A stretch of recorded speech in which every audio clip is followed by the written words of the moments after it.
안녕하세요. 가족 이야기 채널에 오신 모든 분들을 환영합니다.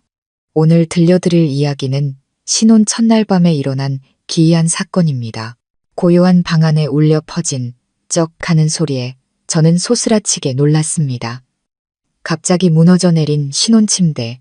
저는 침대를 고쳐보려고 허리를 숙였다가 온몸이 차갑게 굳어버렸습니다. 침대 밑 깊숙한 곳, 낡은 나무 상자 하나가 숨겨져 있었습니다. 그 안에는 제 옆에 누운 남편이 상상도 못할 비밀을 감추고 있다는 걸 깨닫게 한 물건이 들어있었죠. 이야기 뒤에 숨겨진 진실이 궁금하시다면 지금 바로 채널 고정해주세요. 마당에 전등이 꺼지고 저희 부부의 신혼방에도 부드러운 노란 불빛만이 감돌았습니다. 은은한 백합 향기와 잔잔한 향 냄새가 공간을 채우자 제 심장이 두근거리기 시작했습니다. 제 이름은 서윤, 28살에 저는 오늘 평생을 함께할 거라 믿는 남자와 정식으로 부부가 되었습니다. 남편 민준 씨는 32살로 차분하고 다정하며 조금 과묵한 편입니다. 오늘 이 방은 시어머니께서 아침부터 정성껏 꾸며주셨습니다. 방 한가운데 놓인 고전적인 문양이 조각된 커다란 원목 침대는 할아버님께서 물려주신 귀한 물건으로 아주 튼튼하고 견고하다고 하셨습니다. 저는 그저 고개를 끄덕였을 뿐 마사카 그 침대가 제 인생을 뒤흔들 비밀의 문을 열게 될 줄은 꿈에도 몰랐습니다. 그날 밤 저는 조금 떨고 있었습니다. 두려움 때문이 아니라 벅차오르는 감정 때문이었죠. 민준 씨가 제 손을 부드럽게 잡았습니다. 그의 눈빛은 더없이 다정했습니다. 피곤하지 않아? 오늘 아침부터 계속 손님들 맞이했잖아. 저는 살며시 웃으며 고개를 저었습니다. 아니요, 괜찮아요. 그냥 조금 어지러울 뿐이에요. 그가 제 옆에 앉아 어깨를 감싸 안았습니다. 그의 은은한 향수 냄새가 퍼지며 모든 것이 따뜻하고 달콤하게 느껴졌습니다. 남편의 어깨에 머리를 기대던 바로 그 순간 귀를 찢는 듯한 쩍소리와 함께 침대가 크게 흔들리더니 한쪽으로 완전히 무너져 내렸습니다. 저는 소스라치게 놀라 작게 비명을 질렀습니다. 민준 씨가 벌떡 일어나 저를 침대 밖으로 끌어냈습니다. 이게 어떻게 된 거지? 우리는 서로를 보며 당황스러움에 웃음을 터뜨렸습니다. 그저 사소한 해프닝이라고 생각했죠. 민준 씨가 핸드폰 손전등으로 침대 밑을 비추었고 저도 비뚤어진 나무 지지대를 바로잡으려고 허리를 숙였습니다. 하지만 침대 밑판을 살짝 들어 올리는 순간 저는 그대로 얼어붙었습니다. 어두운 구석에 무언가 놓여 있었습니다. 페인트가 벗겨지고 먼지가 두껍게 쌓인 작고 낡은 나무 상자였습니다. 저는 호기심에 눈을 가늘게 떴습니다. 민준 씨, 저기 아래에 상자가 있어요. 민준 씨가 힐끗 보더니 그의 표정이 갑자기 변했습니다. 시선이 그 자리에 멈췄죠. 그는 잠시 침묵하더니 화제를 돌렸습니다. 아, 어머니가 넣어두신 낡은 물건인가 보네. 신경 쓰지 마. 내일 치우면 돼. 하지만 어째서인지 제 심장은 세차게 뛰기 시작했습니다. 어둠 속에 잠긴 상자는 마치 누군가 열어주기를 기다리는 듯 했습니다. 제가 손을 뻗어 상자를 꺼내려 하자 민준 씨가 막아섰습니다. 서윤아, 그냥 둬. 내일 하자. 너무 늦었어. 그의 목소리에는 어딘지 모르게 다급함이 묻어났습니다. 저는 조금 의아했지만 더는 묻지 않았습니다. 우리는 임시로 침대를 고쳐 눕긴 했지만 그는 제게 등을 돌린 채 아무도 듣지 못할 만큼 작은 한숨을 내쉬었습니다. 신혼 첫날 밤 어떤 여자든 남편의 품에 안겨 달콤한 속삭임을 듣고 싶을 겁니다. 하지만 저는 천장만 바라보며 누워 두 사람 사이에 차가운 공간을 느껴야 했습니다. 한밤중 저는 살며시 몸을 뒤척였습니다. 민준 씨의 숨소리는 고르게 들려왔습니다. 그는 깊이 잠들어 있었습니다. 창밖의 달빛이 하얀 커튼을 뚫고 들어와 침대 밑을 비추었고 그 나무 상자가 더 선명하게 보였습니다. 마음이 불안해지며 알 수 없는 두려움이 밀려왔습니다. 저는 살금살금 침대에서 내려와 허리를 숙여 상자를 집어들었습니다. 묵직했고 나무 모서리는 차가웠으며 퀴퀴한 곰팡이 냄새가 코를 찔렀습니다. 쇠로 된 자물쇠는 녹슬었지만 살짝 돌리니 쉽게 열렸습니다. 뚜껑이 열리는 순간 제 심장은 멎는 것 같았습니다. 안에 든 것은 낡은 물건이나 잡동사니가 아니었습니다. 은색 리본으로 단정하게 묶인 편지 한 묶음과 누렇게 바랜 웨딩 사진 한 장이었습니다. 사진 속 남자는 분명 민준 씨였지만 그 옆에 서 있는 여자는 제가 아니었습니다. 저는 상자 뚜껑을 떨어뜨렸습니다. 손이 사시나무 떨리듯 떨리고 식은땀이 흘렀습니다. 심장이 꽉 조여오는 것 같았습니다. 누구지? 왜 웨딩 사진이 여기에? 저는 편지들을 넘겨보았습니다. 모두 손으로 쓴 편지였고 부드럽고 둥근 글씨체로 사랑하는 민준 씨에게라는 문장으로 시작했습니다. 한 줄 한 줄이 작은 칼날이 되어 제 가슴을 베는 듯 했습니다. 매 순간 당신이 그리워요. 만약 우리가 부부가 된다면 절대로 저를 잊지 말아주세요. 저는 주먹을 꽉 쥐었습니다. 눈물이 걷잡을 수 없이 흘러내렸고 마음속에는 수백 개의 질문이 떠올랐지만 답을 찾을 수는 없었습니다. 신혼방은 순식간에 낯선 공간으로 변했습니다. 백합 향기, 바람소리, 달빛, 모든 것이 눈물 속에 흐려졌습니다. 저는 바닥에 주저앉아 흐느낌을 참으려 애썼습니다. 곤히 잠든 저 남자, 온전히 내 사람이라고 믿었던 그를 깨우고 싶지 않았습니다. 저는 상자와 낡은 웨딩 사진을 바라보았습니다. 희미한 불빛 아래 사진 속 여자의 눈은 반짝였고 입가에는 온화한 미소가 걸려 있었습니다. 아름다우면서도 소름 끼치는 미소였습니다. 그녀는 누구일까요? 왜 남편은 이런 기념품을 침대 밑에 숨겨둔 걸까요? 그리고 왜 하필 운명처럼 신혼 첫날 밤에 침대가 무너져 이 비밀을 발견하게 된 걸까요? 저는 오랫동안 넋을 잃고 앉아 있다가 조용히 모든 것을 상자에 다시 넣고 뚜껑을 닫았습니다. 하지만 그 순간부터 제 신혼 첫날 밤은 더 이상 행복의 시작이 아니라 의심과 고통, 그리고 막연한 두려움의 시작이 되어버렸다는 것을 알았습니다. 이야기는 여기서 끝나지 않았습니다. 다음 날 아침, 제가 잠든 척하고 있을 때 민준 씨가 조용히 침대 밑으로 허리를 숙여 그 상자를 꺼내는 것을 보았기 때문입니다. 그의 눈빛에는 형용할 수 없는 무언가가 담겨 있었습니다. 다음 날 아침, 멀리서 다구는 소리가 들려오고 아침 햇살이 창문을 통해 들어와 제 옆에 누운 남자의 얼굴을 비췄습니다. 민준 씨는 여전히 깊이 잠들어 있었습니다. 평온한 얼굴, 밤새 제가 뜬 눈으로 지샜다는 사실을 전혀 모르는 듯 했습니다. 저는 오랫동안 가만히 누워 그를 바라보았습니다. 그가 숨을 쉴 때마다 가슴이 아려왔습니다.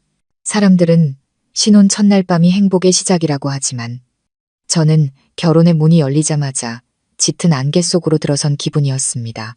그가 막 몸을 뒤척이며 일어났을 때 저는 여전히 잠든 척했습니다.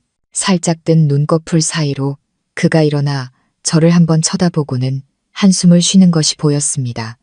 그의 손이 천천히 매트리스를 들어 올리고 침대 밑으로 허리를 숙였습니다.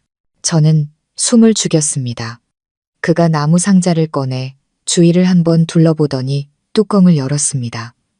아침 햇살이 비쳐 낡은 편지들과 빛바랜 웨딩 사진에 반사되었습니다. 그의 얼굴이 순간적으로 떨렸습니다. 그는 손을 들어 사진 속 여자의 얼굴을 부드럽게 쓰다듬었습니다. 너무나도 애틋하고 다정한 가슴 아픈 손길이었습니다. 목이 메어오고 눈시울이 뜨거워졌습니다. 저는 울음이 터져 나오지 않도록 숨을 참았습니다. 그 순간 저는 깨달았습니다. 제가 질투하고 있다는 것을, 이 세상에 더는 존재하지 않는 한 여자를 질투하고 있었습니다. 민준 씨는 조심스럽게 상자를 제자리에 다시 넣고 밖으로 나갔습니다. 방문이 닫히는 소리를 듣고 저는 벌떡 일어났습니다. 핸드폰을 꺼내 상자와 사진, 그리고 편지 몇 장을 급히 찍었습니다. 그가 저에게 숨긴 비밀의 증거들이었습니다. 그날 오전 내내 저는 멍하니 침대 옆에 앉아 있었습니다. 텅 빈 눈빛으로 창밖을 바라보았습니다. 새소리, 아래층, 부엌에서 들려오는 그릇, 부딪히는 소리가 아득하게만 들렸습니다. 시어머니께서 위층을 향해 소리치셨습니다. 서윤아, 내려와서 아침 먹어라. 오늘 친척들께 인사드리러 가야지. 저는 심호흡을 하고 애써 평정을 찾으며 아래층으로 내려갔습니다. 민준 씨는 식탁에 앉아 어머니와 웃으며 이야기하고 있었습니다. 저를 보는 그의 눈빛은 여전히 다정했습니다. 마치 어젯밤은 아무 일도 없었다는 듯이 저는 자리에 앉아 억지로 미소를 지었지만 속은 텅 비어 있었습니다. 온종일 그는 제 손을 잡고 친척들에게 인사를 다니며 모범적인 남편처럼 행동했습니다. 하지만 그를 볼수록 제 마음은 더욱 조여왔습니다. 그의 마음속에 다른 사람의 그림자가 있다는 것을 알게 된 후 그의 모든 미소와 손길은 거짓으로 느껴졌습니다. 오후에 손님들이 모두 돌아가고 제가 먼저 방으로 올라갈 때였습니다. 계단을 막 오르려는데 시어머니의 목소리가 들려왔습니다. 민준이 걔 아직도 옛날 일 못 잊었을 거야. 네가 좀 이해해 주렴. 저는 그 자리에 멈춰 섰습니다. 온몸이 차갑게 식고 심장이 미친 듯이 뛰었습니다. 저는 숨을 죽이고 귀를 기울였습니다. 옛날에 지아가 너무 갑작스럽게 죽어서 불쌍하지. 걔가 다시 마음을 열 수 있을지 걱정이야. 네, 알아요. 하지만 이제 결혼도 했으니 괜찮아지겠죠. 다른 여성의 목소리가 들렸습니다. 아마도 그의 고모인 듯 했습니다. 저는 난간을 꽉 붙잡았습니다. 마음이 떨렸습니다. 지아. 그녀의 이름은 지아였어요. 저는 머릿속으로 그 이름을 되뇌었습니다. 가슴이 아팠습니다. 그날 밤 민준 씨는 늦게 돌아왔습니다. 오랜 친구를 만나고 왔다고 했습니다. 저는 아무것도 묻지 않고 침묵했습니다. 그가 쉬는 동안 저는 핸드폰을 열어 SNS를 검색했습니다. 지아라는 이름은 너무 많아서 누구인지 알 수 없었습니다. 그러다 그의 예전 SNS 계정으로 들어가 태그된 사진들을 보았습니다. 눈에 띄는 이름 하나, 박지아. 3년 전 사진이었지만 여전히 남아 있었습니다. 두 사람은 바다 앞에서 손을 잡고 서 있었고 얼굴에는 환한 미소가 가득했습니다. 댓글에는 결혼 축하해, 둘이 너무 잘 어울린다. 같은 친구들의 메시지가 달려 있었습니다. 저는 더 이상 읽을 수 없었습니다. 눈앞이 흐려졌습니다. 그가 욕실에서 나온 후 저는 아무렇지 않은 척했습니다. 그가 물었습니다. 왜 그래? 피곤해. 저는 그저 아니, 그냥 머리가 좀 아파서 라고 대답했습니다. 민준 씨가 제 어깨를 부드럽게 주물러 주었습니다. 그의 눈에는 진심 어린 걱정이 담겨 있었습니다. 바로 그 점이 저를 더 혼란스럽게 만들었습니다. 제가 그의 과거 가장 깊은 곳에 거의 다다랐다는 사실을 그는 전혀 모르고 있었습니다. 그날 밤도 저는 잠들지 못했습니다. 옆에 누운 남자를 바라보았습니다. 그의 얼굴은 너무나 평온했습니다. 만약 내가 그 상자를 발견하지 못했다면 그는 과연 내게 말해주었을까? 아니면 영원히 비밀로 간직한 채 이미 죽은 영혼과 함께하는 이중적인 결혼 생활을 하게 내버려 두었을까? 새벽 3시쯤 저는 일어나 외투를 챙겨 입었습니다. 바람이라도 좀 쐬어야 할 것 같았습니다. 집 앞의 작은 골목은 쥐 죽은 듯 조용했고 희미한 노란 가로등 불빛만이 비추고 있었습니다. 저는 목적 없이 걸었습니다. 마음은 텅 비어 있었습니다. 정원 끝에 있는 낡은 창고 앞을 지나갈 때였습니다. 우연히 문이 살짝 열려 있는 것을 보았습니다. 안에서 작은 손전등 불빛이 새어나오고 있었습니다. 저는 조심스럽게 다가갔습니다. 심장이 쿵쾅거렸습니다. 안에는 민준 씨가 서 있었습니다. 손에는 그 나무 상자를 들고 있었습니다. 그는 상자를 열고 편지 더미에서 사진 한 장을 꺼내더니 낡은 나무 의자에 앉았습니다. 희미한 불빛이 그의 얼굴을 비추었고 감출 수 없는 깊은 슬픔이 그의 얼굴에 새겨져 있었습니다. 그는 떨리는 목소리로 나지막이 말했습니다. 지아야, 미안해. 잊으려고 했는데 잊을 수가 없어. 결혼은 했지만 밤이 되면 아직도 내 목소리가 머릿속에서 들려. 제발 나를 용서해 줄 수 없겠니? 저는 그 자리에 못 박힌 듯 서 있었습니다. 온몸이 마비되는 것 같았습니다. 그의 말 한마디 한마디가 칼이 되어 제 심장을 찔렀습니다. 다가가서 소리치고 싶었습니다. 왜 나를 낡은 그림자의 대체품으로 만들었냐고 묻고 싶었습니다. 하지만 발이 떨어지지 않았습니다. 저는 등을 돌려 그 자리를 떠났습니다. 눈물이 하염없이 흘렀습니다. 태어나서 처음으로 아무도 인정하지 않는 거절의 감정이 어떤 것인지 이해했습니다.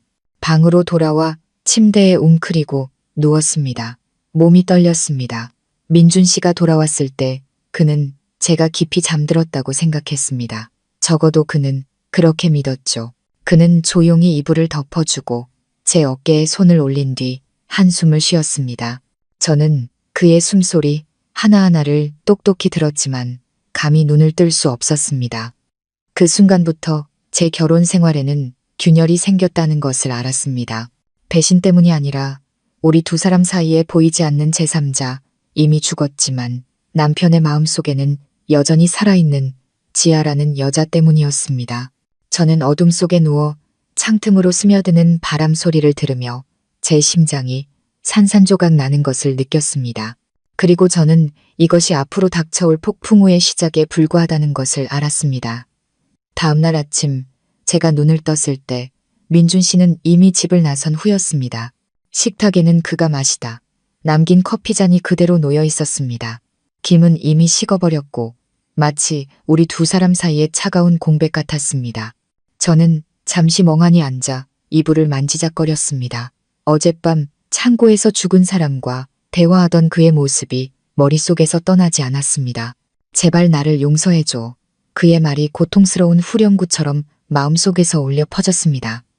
부엌으로 내려가니 시어머니께서 청소를 하고 계셨습니다. 어머니는 온화하게 웃으셨습니다. 서윤아, 오늘 민준이가 일찍 나갔단다. 아마 지하 기일이라 추모 공원에 갔을 거야. 해마다 기일이 되면 혼자 가서 향을 피우거든. 익숙해졌으니 너무 마음에 담아두지 마라. 걔가 너를 많이 아끼는 거 안다. 저는 그 자리에 얼어붙었습니다. 기일. 오늘이 바로 그 사진 속 여자의 기일이었던 것입니다. 목까지 무언가 치밀어 오르는 느낌이었습니다. 쓰고 떫은 감정이었습니다. 저는 억지로 미소를 지었습니다. 네, 알고 있어요. 이해해요, 어머님. 어머니는 저를 자애롭게 바라보셨습니다. 착하기도 해라. 민준이가 너 같은 애를 만난 건 복이야. 지난 일은 그냥 흘려보내려무나. 저는 입술을 깨물고 고개를 숙였습니다. 네, 노력할게요. 하지만 마음속으로는 그럴 수 없다는 것을 알고 있었습니다. 점심때쯤 그가 돌아왔습니다. 옷에서는 향냄새가 희미하게 배어나왔습니다. 저는 오랫동안 그를 바라보았지만 그는 제 시선을 피하며 나지막이 말했습니다. 추모 공원에 잠시 다녀왔어. 밥은 먹었어.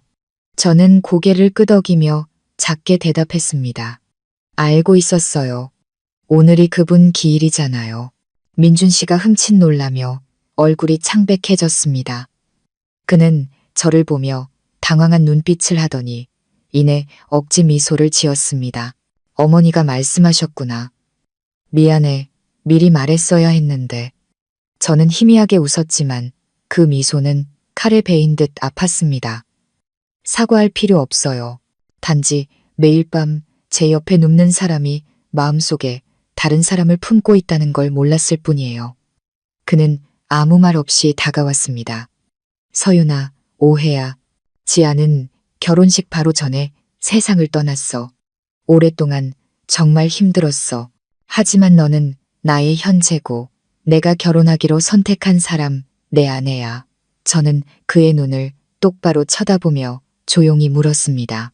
그럼 왜 두 사람의 편지와 웨딩 사진이 담긴 상자를 우리 신혼 첫날 밤 침대 밑에 숨겨두셨어요? 그는 대답하지 못했습니다. 손은 힘없이 늘어뜨려졌고 눈은 아래로 향했습니다. 방 안은 무거운 침묵에 잠겼고 시계 초침 소리만이 제 마음의 상처를 콕콕 찌르는 듯했습니다. 그날 오후 민준 씨는 더 이상 아무 말도 하지 않았습니다. 일이 있다며 밖으로 나갔습니다. 저는 혼자 앉아 있었습니다. 눈물이 멈추지 않고 흘러내렸습니다. 저는 대체품이 되고 싶지 않았습니다. 이미 죽은 누군가 때문이 아니라 나 자신으로서 사랑받고 싶었습니다. 저녁이 되어 저는 모든 것을 명확히 해야겠다고 결심했습니다. 다락방으로 올라가 옷장을 열고 나무 상자를 꺼냈습니다. 안에는 편지와 사진 외에 바닥 틈새에 끼어 있는 작게 접힌 종이 한 장이 있었습니다. 펼쳐보니 청첩장이었습니다. 날짜, 시간, 장소가 명확히 적혀 있었고 서툰 글씨로 이렇게 쓰여 있었습니다. 네가 늦더라도 평생 기다릴게. 저는 떨리는 손으로 청첩장을 들었습니다. 그 아래에는 신부를 데리러 가던 길에 일어난 교통사고에 대한 낡은 신문기사 조각이 있었습니다. 피해 여성은 현장에서 즉사, 사진은 흐릿했지만 지아라는 것을 알아볼 수 있었습니다.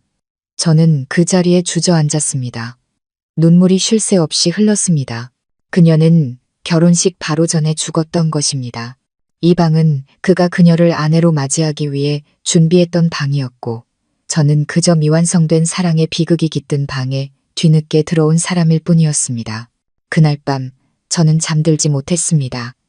그가 돌아와 조용히 방으로 들어와 책상 위에 하얀 국화꽃 다발을 놓는 것을 보았습니다. 저는 눈을 감은 척했지만 그의 속삭임은 똑똑히 들렸습니다. 미안해, 지아야. 결혼은 했지만 아직 널 잊지 못했어. 몇 년이 지나도 널 잊을 수 없을 거야. 저는 입술을 꽉 깨물었습니다. 눈물이 눈꼬리를 타고 흘렀습니다. 희미한 의식 속에서 제 남편이 죽은 사람과 대화하는 것을 똑똑히 보았습니다. 다음 날 아침, 저는 방을 다시 정리하기로 결심했습니다. 그에게 말했습니다. 방 분위기를 좀 바꾸고 싶어요. 신혼이니까 모든 게 좀 더 밝았으면 좋겠어요. 그는 잠시 망설이다가 고개를 끄덕였습니다. 그가 국화꽃을 놓았던 나무 책상 쪽을 정리하다가 서랍에 끼워진 작은 노트를 발견했습니다.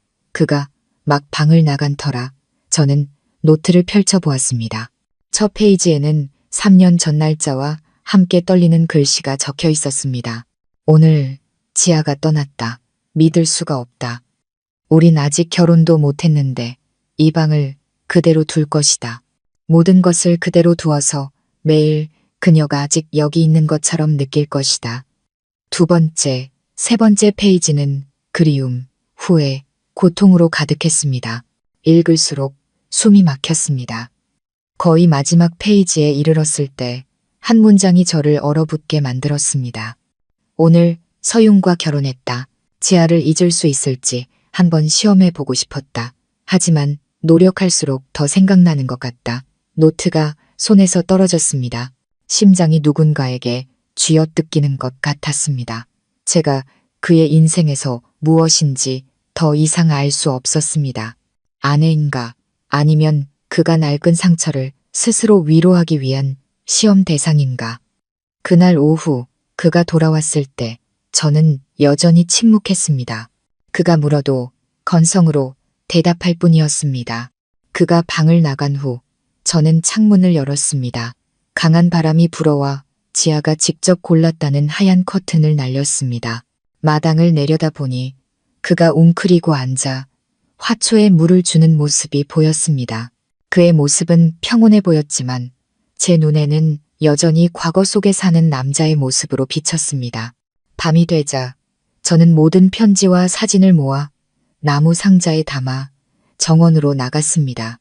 밝은 달빛이 눈물로 젖은 제 얼굴을 비추었습니다. 저는 불을 붙였습니다. 불길이 붉게 타올랐습니다. 바로 그때 민준 씨가 나타나 소리쳤습니다. 서윤아, 뭐 하는 거야? 저는 목이 메어 말했습니다. 더 이상 다른 사람의 유품과 함께 살 수 없어요. 제가 얼마나 아픈지 알아요. 그가 달려와 불을 끄고 상자를 꼭 껴안았습니다. 그의 목소리는 갈라져 있었습니다. 안 돼. 태우지 마. 제발. 저는 그를 보았습니다. 그의 눈에는 저 때문이 아니라 그녀를 향한 절박함이 가득했습니다. 저는 멍하니 서 있다가 목이 맨 목소리로 나지막이 말했습니다. 안심해요. 다시는 당신의 과거를 건드리지 않을게요. 하지만 이제부터 당신의 마음이 내게 속하지 않은 현재를 계속 살아갈 수도 없어요. 말을 마친 저는 등을 돌렸습니다. 등 뒤에서 저를 부르는 그의 목소리, 그가 땅에 주저앉는 소리, 밤 공기 속에 억눌린 울음소리가 들렸습니다. 저는 산산조각 난 마음을 안고 걸었습니다. 그 순간부터 우리의 결혼 생활이 어떻게 될지 알 수 없었지만 한 가지는 분명했습니다. 저는 더 이상 신혼 첫날 밤의 행복한 신부가 아니었습니다. 저는 첫사랑이 죽었지만 그 남자의 마음속에서 단 한 번도 떠나지 않는 그런 사랑 이야기의 두 번째 여자일 뿐이었습니다. 그 상자를 태우려 했던 밤 이후 집안의 공기는 숨막힐 정도로 무거워졌습니다. 저와 민준 씨는 서로에게 한마디도 하지 않았습니다. 마주칠 때마다 그는 시선을 피했고 저는 마주치지 않기 위해 부엌으로 숨어들었습니다. 맹목적으로 믿었던 사랑은 이제 욱신거리는 상처로 나만 만질 수도 없게 되었습니다. 그날 오후 갑자기 폭우가 쏟아졌습니다. 요란한 천둥 소리에 저는 깜짝 놀랐습니다. 민준 씨는 아직 돌아오지 않았습니다. 점심때부터 핸드폰은 꺼져 있었습니다. 걱정은 됐지만 차마 먼저 전화할 용기가 나지 않았습니다. 우리 사이는 이제 다정한 부부가 아니라 한 지붕 아래 사는 낯선 두 사람이었기 때문입니다. 저는 처마 밑에 앉아 마당을 하얗게 뒤덮는 빗줄기를 바라보았습니다. 기왓장에 부딪히는 빗소리가 마치 기억을 두드리는 소리처럼 들렸습니다. 그때 대문 밖에서 비틀거리는 사람의 그림자가 보였습니다. 민준 씨였습니다. 옷은 흠뻑 젖었고 바짓단에는 흙탕물이 가득했습니다. 그는 손에 무언가를 들고 떨면서 걸어 들어왔습니다. 제가 달려나가 도우려 했지만 그는 조용히 제 손을 밀어냈습니다. 괜찮아. 그냥 예전에 가던 곳에 다녀왔어. 저는 그가 말하는 예전에 가던 곳이 어디인지 알았습니다. 지아가 잠든 추모 공원이었습니다. 그의 손에 들린 물건을 보았습니다. 유리가 깨진 액자였습니다. 안에는 지아가 하얀 한복을 입고 익숙한 나무다리 옆에서 환하게 웃고 있는 사진이 들어있었습니다. 제가 봤던 낡은 웨딩 사진 속 바로 그 얼굴이었습니다. 그가 책상 위에 액자를 내려놓고 고개를 숙였습니다. 머리카락에서 떨어진 빗물이 눈물과 섞여 흘러내렸습니다. 무엇이 비고 무엇이 슬픔인지 분간할 수 없었습니다. 저는 등 뒤에 서서 아무 말도 할 수 없었습니다. 그 순간 저는 그의 마음이 여전히 옛사람의 그림자에서 벗어나지 못했다는 것을 깨달았습니다. 그날 저녁, 제가 차린 저녁을 그는 먹지 않았습니다. 두 사람은 침묵 속에 앉아 있었고 벽에 걸린 시계 소리만이 느리게 흘러갔습니다. 저는 무거운 마음으로 식기를 정리했습니다. 거실로 나왔을 때 그는 지아의 사진 앞에 앉아 있었습니다. 깨진 유리 액자 가장자리를 부드럽게 쓰다듬으며 목맨 소리로 말했습니다. 잊을 만큼 강해졌다고 생각했는데 잊으려 할수록 더 생각나. 서윤아, 미안해. 과거를 정리하지 못한 채 너를 내 삶으로 끌어들인 건 내 잘못이야. 저는 그 자리에 멈춰 서서 테이블 가장자리를 하얗게 될 때까지 꽉 잡았습니다. 그런 말은 왜 하는 거예요? 저더러 떠나달라는 건가요? 목소리가 떨렸습니다. 그가 고개를 들었습니다. 지친 눈빛이었습니다. 아니, 그냥 네가 이해해줬으면 해서 널 상처 주려던 건 아니었어. 하지만 지아는 내 품에서 죽었어. 그 느낌은 사람이 반으로 찢어지는 것 같아. 이해하겠어. 매일 밤 눈을 감으면 그 장면이 떠올라. 누구에게도 말하지 않았어. 말하면 미쳐버릴 것 같아서. 저는 그의 맞은편에 앉아 오랫동안 그를 바라보았습니다. 그가 미쳐버릴 것 같다고요. 그럼 저는요. 두 사람의 추억이 가득한 집에서 그와 그녀의 결혼식을 위해 준비했던 침대에서 잠을 자요. 당신을 만질 때마다 당신이 누구를 생각하는지 알 수 없어요. 제가 당신 아내 맞나요? 아니면 그저 대체품인가요? 민준 씨는 고개를 숙인 채 말이 없었습니다. 눈물 한 방울이 테이블 위로 떨어졌습니다. 집 안은 죽은 듯 조용했습니다. 창틈으로 스며드는 바람 소리가 소름 끼치게 차가웠습니다. 갑자기 천둥이 치며 방 안에 불이 꺼졌습니다. 방은 어둠에 잠겼습니다. 저는 깜짝 놀랐지만 그는 미동도 없이 앉아 어깨만 살짝 떨었습니다. 잠시 후 그가 일어나 갈라진 목소리로 말했습니다. 잠깐 밖에 좀 나갔다 올게. 저는 아무 말도 하지 않았습니다. 그는 지하의 액자를 손에 들고 나갔습니다. 밖에는 여전히 비가 쏟아지고 있었습니다. 저는 창문을 통해 그를 지켜보았습니다.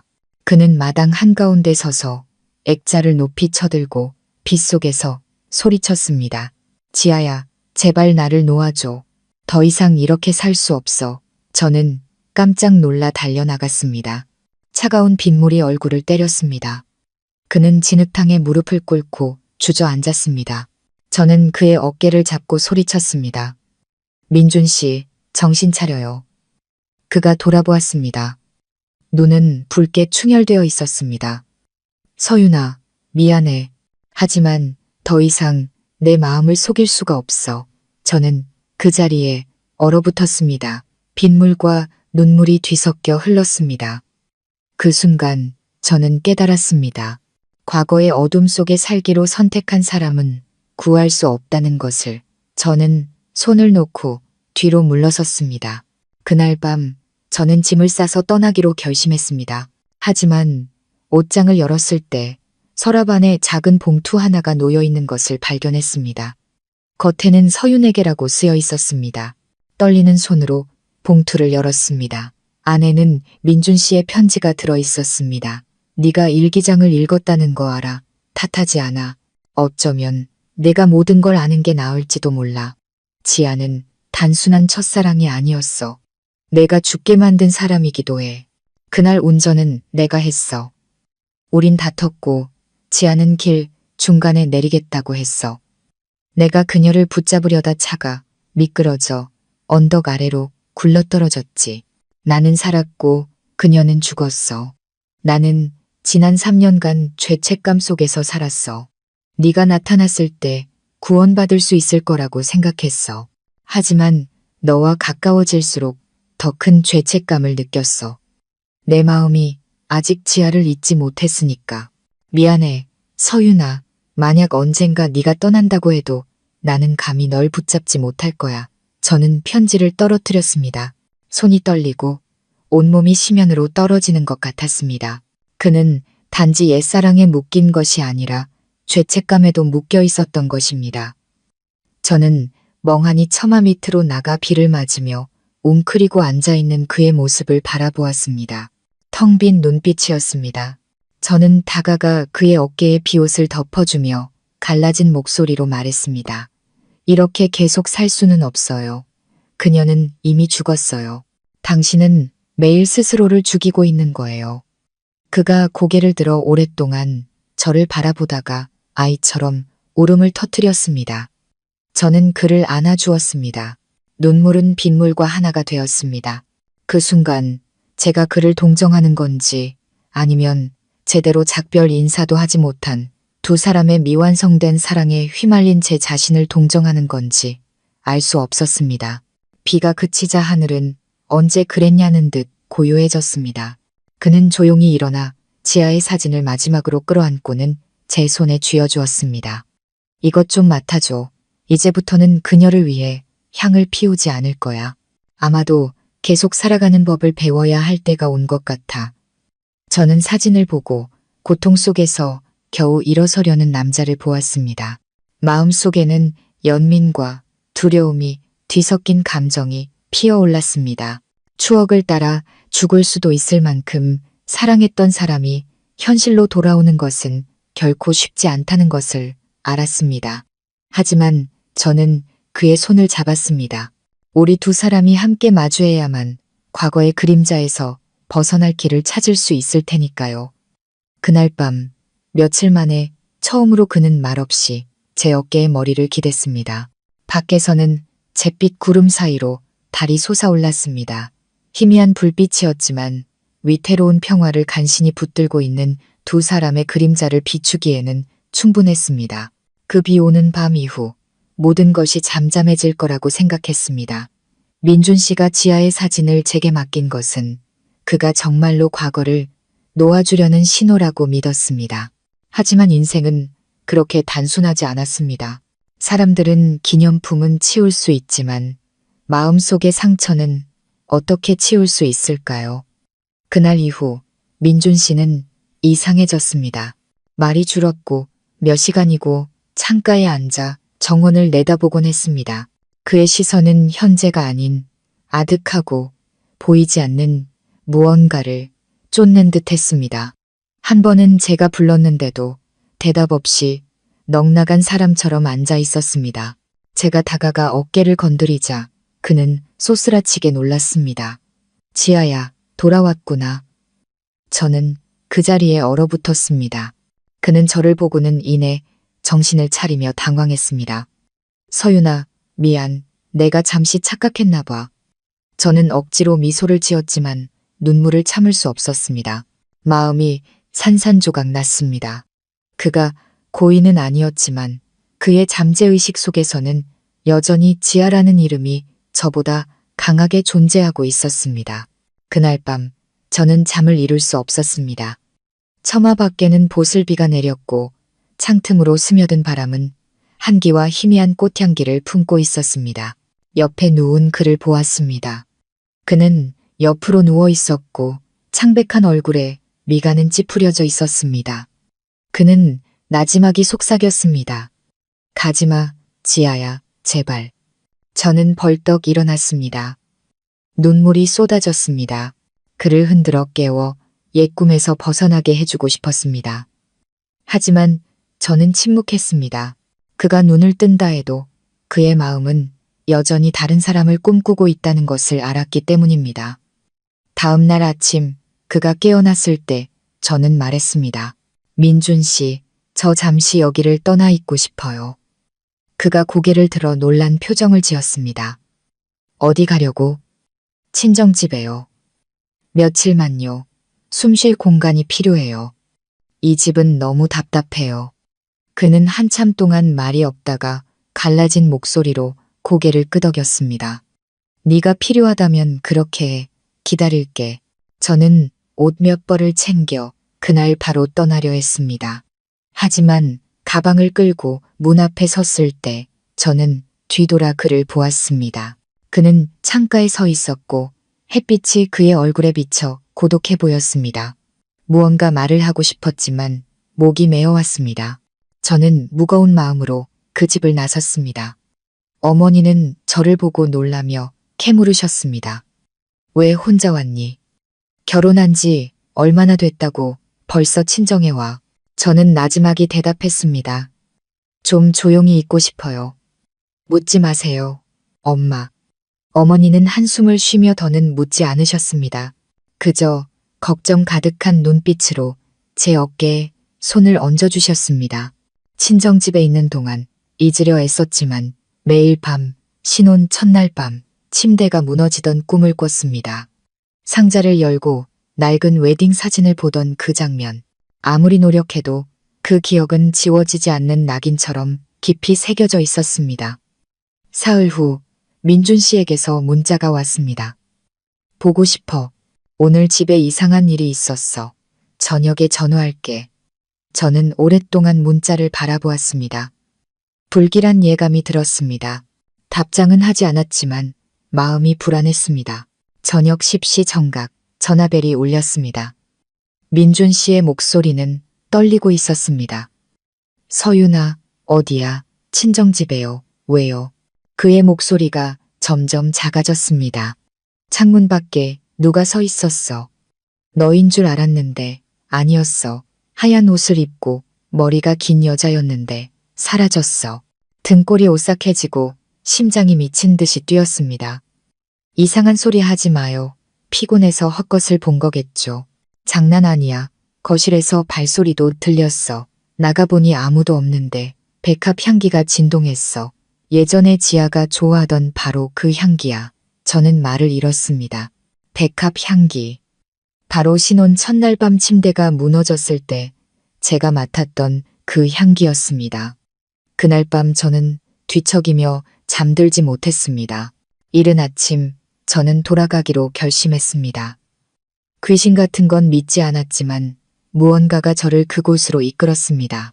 집에 들어서자 안의 공기는 이상하리만치 차가웠습니다. 창문은 활짝 열려 있었고 하얀 커튼이 바람에 나부꼈습니다. 민준 씨는 책상 옆에 앉아 있었습니다. 눈에는 다크서클이 짙었고 얼굴은 몹시 지쳐 보였습니다. 그가 작게 말했습니다. 잠을 못 잤어. 눈만 감으면 지아가 정원 밖에 서 있는 게 보여. 내 이름을 부르더라. 저는 다가가 그의 손을 잡았습니다. 내 말 들어요. 그녀는 죽었어요. 당신은 계속 살아가야 해요. 더 이상 스스로를 괴롭히지 마요. 그가 제 손을 꽉 잡고 희미하게 웃었습니다. 나도 알아. 하지만 어떤 밤에는 문 두드리는 소리, 작은 울음소리가 들려. 그리고 저 창가에서 사람 그림자가 어른거려. 나 미친 거 아니야. 서윤아, 단지 지아가 정말 떠난 건지 확신이 안 서. 저는 창밖을 보았습니다. 강한 바람에 커튼이 창틀에 부딪혀 덜컹 소리를 냈습니다. 마당에는 하얀 국화가 여전히 피어 있었고 이슬을 머금어 반짝였습니다. 저는 문득 소름이 돋았습니다. 오후에 저는 침실을 다시 정리하기로 결심했습니다. 우리 두 사람 모두에게 짐이 되어버린 그 방을, 옷장을 열었을 때 옷가지들은 단정했지만 맨 아래 서랍에서 낡은 사진 한 장을 발견했습니다. 웨딩 사진이 아니라 지아가 이 방 한가운데 서서 침대 머리맡에 손을 얹고 환하게 웃고 있는 사진이었습니다. 그녀의 등 뒤에는 지금도 제가 매일 보는 커다란 거울이 있었습니다. 목이 메어왔습니다. 손이 떨렸습니다. 이 사진은 민준 씨도 남아있는 줄 몰랐을 겁니다. 저는 사진을 들고 나가 책상 위에 올려놓았습니다. 민준 씨는 사진을 보고 얼어붙었습니다. 이거 어디서 찾았어? 옷장에서요. 그가 다가와 떨리는 목소리로 말했습니다. 이 사진 잃어버린 줄 알았는데 신혼방 꾸미던 날 찍은 거야. 지아가 행복한 날에 자기 모습을 보고 싶다고 큰 거울을 걸자고 했었지. 그의 목소리가 잠기고 눈시울이 붉어졌습니다. 저는 한 걸음 물러서서 부드럽지만 단호한 목소리로 말했습니다. 이제 놓아주어야 해요, 민준 씨. 죽은 사람은 돌아올 수 없어요.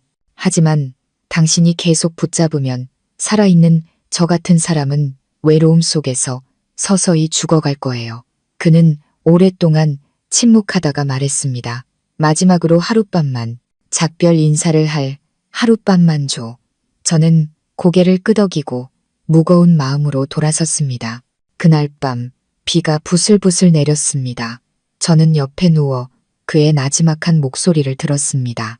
지아야, 미안해. 편히 가. 강한 바람이 불어 커튼이 살짝 흔들렸습니다. 저는 창문 너머로 하얀 그림자가 스쳐 지나가는 것을 본 것 같았습니다. 달빛 때문인지 지친 제 눈의 착각인지 알 수 없었지만 가녀린 형체가 등을 돌리고 빛 속으로 사라지는 것만 같았습니다. 민준 씨가 제 손을 잡았습니다. 그의 목소리는 바람처럼 가벼웠습니다. 고마워, 서윤아. 이제 정말로 작별 인사를 한 것 같아. 저는 그의 손을 꽉 잡았습니다. 눈물이 흘렀습니다. 차가운 밤빛 속에서 제가 본 것이 환상인지 아니면 정말로 한 영혼의 놓아줌이었는지 알 수 없었습니다. 다만 그 방이 며칠 만에 처음으로 더 이상 차갑지 않게 느껴졌을 뿐입니다. 하지만 저는 다음 날 모든 것이 다시 변하고 평온해 보이는 그 순간부터 새로운 비극이 시작될 줄은 꿈에도 몰랐습니다. 다음 날 아침 해가 부드럽게 떠올랐고 처마 밑 제스민 향기가 은은하게 퍼졌습니다. 모든 것이 끝났다고 생각했습니다. 민준 씨는 아침 식사를 하며 놀랍도록 온화한 표정을 지었습니다. 그가 나지막이 말했습니다. 목소리는 훨씬 차분해져 있었습니다. 어젯밤 지하 꿈을 꿨어. 웃으면서 더는 나를 원망하지 않는다고 하더라. 깨어나니 마음이 가벼워졌어. 아마 정말로 떠난 것 같아. 저는 그를 보며 마음속에 희망의 불씨가 피어나는 것을 느꼈습니다. 어두웠던 지난 며칠간 그가 진심으로 미소 짓는 것은 처음이었습니다. 저는 고개를 끄덕이며 조용히 말했습니다. 그녀도 당신이 잘 살기를 바랄 거예요. 우리 다시 시작해요. 민준 씨가 제 손을 잡았습니다. 따뜻한 손, 다정한 눈빛. 그 순간 악몽에서 벗어났다고 생각했습니다. 하지만 불과 몇 시간 후 모든 것은 신혼 첫날 밤처럼 다시 무너져 내렸습니다. 점심 무렵 제가 마당에서 빨래를 널고 있을 때였습니다. 갑자기 위층에서 민준 씨의 목소리가 들렸습니다. 서윤아, 이리 좀 와봐. 저는 손을 닫고 집으로 들어섰습니다. 그의 목소리가 다시 들려왔습니다. 더 작게, 서윤아, 이것 좀 봐. 저는 위층으로 올라갔습니다. 방문은 살짝 열려 있었고 바람에 커튼이 날리고 있었습니다. 민준 씨는 벽에 걸린 큰 거울을 마주보고 서 있었습니다. 햇빛이 비쳐 거울이 반짝였고 그의 창백한 얼굴이 반사되었습니다. 제가 다가가려 하자 그가 손을 들어 가리켰습니다. 저기 봐, 그녀야. 그녀가 거울 속에 있어. 저는 멈칫했습니다. 거울에는 우리 부부의 모습이 비치고 있었지만 민준 씨 등 뒤로 하얀 드레스를 입고 긴 머리를 어깨에 늘어뜨린 여자의 희미한 형체가 어른거렸습니다. 얼굴은 불분명했지만 희미한 미소가 보였습니다. 등골이 오싹해졌습니다. 아니에요. 그건 그냥 그림자가 반사된 거예요. 하지만 그는 사시나무 떨듯 떨며 겁에 질린 목소리로 말했습니다. 분명히 봤어. 그녀가 나를 보더니 사라졌어. 서윤아, 정말이야. 내가 봤어. 저는 그를 껴안고 애써 평정을 유지했습니다. 무서워하지 마요. 그냥 빛 때문일 거예요. 제가 이 거울 떼어낼게요. 저는 작은 망치를 가져와 거울 틀을 떼어내려 했습니다. 하지만 손을 대는 순간 거울 표면에 번개 같은 긴 금이 가며 귀를 찢는 쩍 소리가 났습니다. 거울이 두 조각으로 깨졌습니다. 한쪽에는 여전히 저와 민준 씨의 모습이 비쳤지만 다른 한쪽에는 아무것도 비치지 않고 텅 빈 허공처럼 검게 보였습니다. 저는 소름이 돋고 심장이 미친 듯이 뛰었습니다. 민준 씨는 뒤로 물러서며 눈을 크게 뜨고 입술을 떨었습니다. 봤지? 그녀는 떠나지 않았어. 아직 여기 있어. 저는 그의 손을 끌었습니다. 나가요, 민준 씨. 더 이상 보지 마요. 그는 움직이지 않았습니다. 시선은 거울에 고정된 채 속삭였습니다. 지아야, 아직 화가 났다면 나타나서 말해줘. 제발 침묵하지 마. 저는 소리쳤습니다. 민준 씨, 그만해요. 그가 깜짝 놀라 온몸을 떨었습니다. 저는 그를 방 밖으로 끌어내고 문을 닫았습니다. 심장은 여전히 쿵쾅거렸고 등줄기를 따라 차가운 기운이 흘렀습니다. 저는 귀신을 믿지 않았지만 지금 벌어지고 있는 일들은 상식을 벗어났습니다. 오후에 저는 거울을 정원 뒤편에 버렸습니다. 민준 씨는 반대하지 않고 그저 낡은 장난감을 잃어버린 아이처럼 슬픈 눈으로 바라볼 뿐이었습니다. 저녁에 그가 잠들었다고 생각하고 처마 밑에 앉아 물을 마셨습니다. 시원한 바람이 불어왔지만 방으로 돌아왔을 때 저는 얼어붙었습니다. 버렸던 거울이 다시 벽에 반듯하게 세워져 있었습니다. 저는 돌아보며 목이 맨 소리로 물었습니다. 민준 씨, 당신이 다시 가져온 거예요? 그는 거울 앞에 서서 떨리는 손으로 유리 표면을 쓰다듬었습니다. 모르겠어. 네가 나갔을 때 발소리가 들렸어. 들어와 보니 이미 여기 있었어. 저는 주위를 둘러보았습니다. 방 안은 쥐 죽은 듯 조용했고 공기는 이상하리 많지 차가웠습니다. 저는 주먹을 꽉 쥐고 평정을 찾으려 애썼습니다. 일단 쉬어요. 내일 사람 불러서 이 거울 멀리 치워버릴게요. 그날 밤 저는 등을 돌리고 누웠지만 잠들 수 없었습니다. 갑자기 목덜미 뒤로 차가운 숨결과 함께 희미한 바람 소리가 느껴졌습니다. 눈을 떴습니다. 거울 속 제 모습은 가만히 누워있는 게 아니라 저와 반대 방향으로 천천히 움직이고 있었습니다. 저는 벌떡 일어나 불을 켰습니다. 거울은 텅 비어 있었습니다. 아무것도 없었습니다. 저는 온몸을 떨며 심호흡을 했습니다. 아마도 오랜 스트레스 때문에 생긴 환각일 거라고 애써 생각했습니다. 다음 날 아침, 민준 씨는 퀭한 눈으로 일어났습니다. 그가 저를 보며 갈라진 목소리로 말했습니다. 어젯밤 그녀가 또 나를 불렀어. 추억을 버리지 말라고 하더라. 화내지 마, 서윤아. 하지만 그녀가 떠나지 않으면 우리가 평온할 수 없을 것 같아. 저는 그를 진정시키려 애썼습니다. 정신 차려요. 당신이 듣는 건 다 환상일 뿐이에요. 우리 며칠만 멀리 떠나요. 이 집에서 벗어나요. 그는 고개를 끄덕였지만 눈빛은 공허했습니다. 저는 짐을 챙겼습니다. 잠시 등을 돌린 사이 그는 이미 옛방 쪽으로 걸어가고 있었습니다. 제가 돌아왔을 때 방문은 살짝 닫혀 있었고 안에서는 불빛이 깜빡였습니다. 저는 조용히 불렀습니다. 민준 씨, 뭐 하고 있어요? 아무 대답도 없었습니다. 문을 밀고 들어갔습니다. 그는 거울 앞에 서서 미소 짓고 있었습니다. 온화하면서도 소름 끼치는 이상한 미소였습니다. 지아가 어디 가지 말래. 그가 평소와는 전혀 다른 목소리로 느리게 말했습니다. 그녀는 여기 있어. 서윤아, 들려? 그녀가 아직 날 기다리고 있어. 저는 뒤로 물러섰습니다. 심장이 거세게 뛰었습니다. 민준 씨, 내 말 들어요. 여기 아무도 없어요. 당신이 스스로를 괴롭히는 거예요. 그가 돌아섰습니다. 두 눈은 붉게 충혈되어 있었습니다. 아니야, 그녀는 바로 저 거울 속에 있어. 그녀가 우는 소리가 들려. 저는 다가가 그의 어깨를 잡고 끌어내려 했습니다. 하지만 손을 대는 순간 거울에서 금 가는 소리가 나더니 거미줄처럼 사방으로 균열이 퍼졌습니다. 그리고 거울 조각 하나가 떨어져 제 손을 베었고 피가 배어나왔습니다. 그는 소스라치게 놀라 달려왔습니다. 서윤아, 피가 나잖아. 저는 아픔을 참고 그를 방 밖으로 끌어내 문을 굳게 닫았습니다. 우리는 복도에 주저앉아 거친 숨을 몰아쉬었습니다. 그는 얼굴을 감싸쥔 채 떨었습니다. 더는 못 견디겠어. 정말 잊고 싶은데 그녀가 허락하지 않아.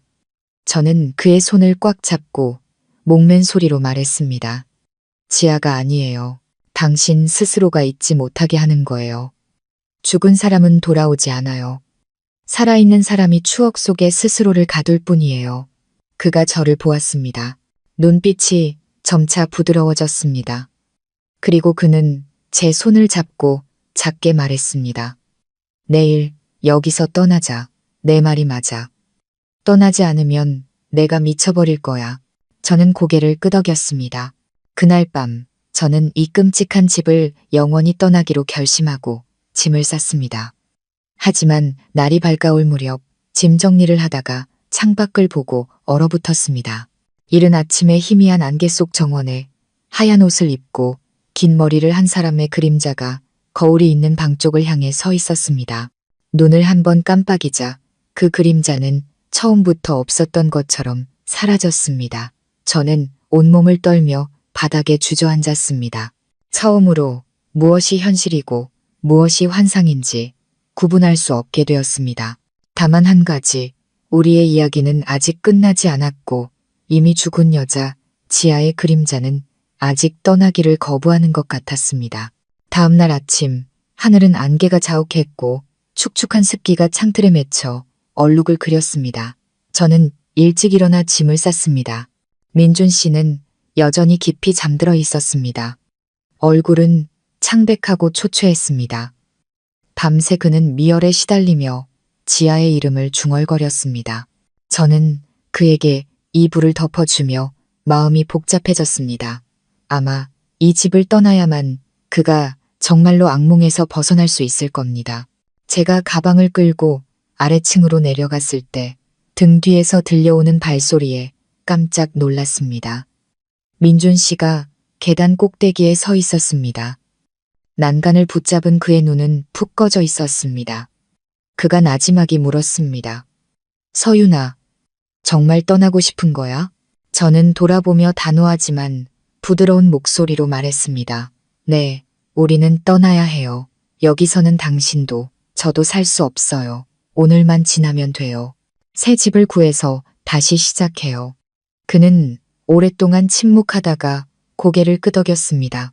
하지만 그의 눈빛 속에는 여전히 미련이 남아있는 듯 했습니다. 보이지 않는 끈이 그를 이 집으로 끌어당기는 것 같았습니다. 저는 아침 식사를 차려 그의 방으로 가져갔습니다. 문을 여는 순간 저는 흠칫 멈춰섰습니다. 어제 제가 떼어냈던 거울이 다시 원래 자리에 반듯하게 세워져 있었습니다. 유리 표면은 깨끗하게 닦여 있어 우리 두 사람의 모습을 선명하게 비추고 있었습니다. 민준 씨, 왜 이걸 다시 여기에 뒀어요? 제가 목이 메어 물었습니다. 그는 저를 보며 입가에 희미한 미소를 띄었습니다. 작별 인사를 하려고 마지막으로 한 번만 저는 말리려 했지만 그의 눈빛 때문에 아무 말도 할 수 없었습니다. 그는 의자에 앉아 거울을 마주보고 나직하고 느린 목소리로 말했습니다. 지아야, 나 이제 떠나.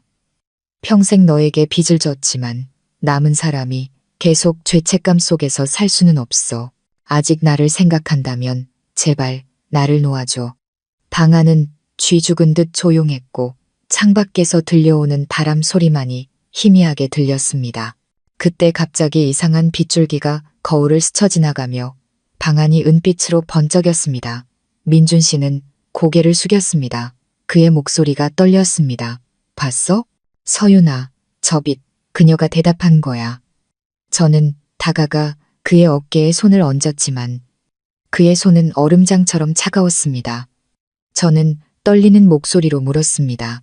민준 씨, 괜찮아요. 나가요. 제발. 그는 일어섰습니다. 거울에서 물러섰지만 시선은 여전히 그곳에 고정되어 있었습니다. 그리고 보이지 않는 누군가에게 말하듯 나지막이 속삭였습니다. 미안해. 정말 가야 해. 갑자기 작은 폭발음이 들리며 거울 표면이 산산조각 났습니다. 유리 파편들이 바닥으로 쏟아져 내렸습니다. 저는 비명을 지르며 달려가 그를 끌어냈습니다. 유리 조각 하나가 그의 팔을 스쳐 피가 카펫 위로 번졌습니다. 그는 비틀거리며 주저앉았습니다. 땀이 비오듯 흘렀습니다. 저는 황급히 상처를 감쌌고 그는 멍하니 깨진 유리 조각들을 바라보았습니다. 그녀가 떠났어. 이번엔 정말이야. 저는 그를 꼭 껴안았습니다. 두 사람 모두 울고 있었습니다. 방 안에는 이제 처마 밖에서 부슬부슬 내리는 빗소리만이 들렸습니다. 이곳에서 보내는 마지막 밤이 될 것이라는 것을 알았습니다. 오후에 비가 그치자 저는 모든 짐을 챙겨 방문을 잠갔습니다. 민준 씨는 조용히 정원으로 나가 하얀 국화나무 아래 오랫동안 앉아 있었습니다. 제가 다가가 물 한 잔을 건넸습니다. 그가 나지막이 말했습니다. 서윤아, 그거 알아? 지아가 이 꽃을 좋아했어. 그녀가 죽은 날 정원 가득 국화를 심었어. 향기를 맡으면 그리움이 덜할 거라고 생각했는데 맡을수록 더 아프기만 했어. 저는 그의 옆에 앉아 그를 바라보았습니다. 누구나 기억하고 싶은 사람은 있어요. 하지만 과거가 영원히 자신을 얽매도록 내버려 둘 권리는 없어요. 당신은 저를 위해서만이 아니라 당신 자신을 위해서 살아야 해요. 그가 저를 보았습니다. 눈빛이 부드러워졌습니다. 그는 제 손을 잡고 나지막이 말했습니다.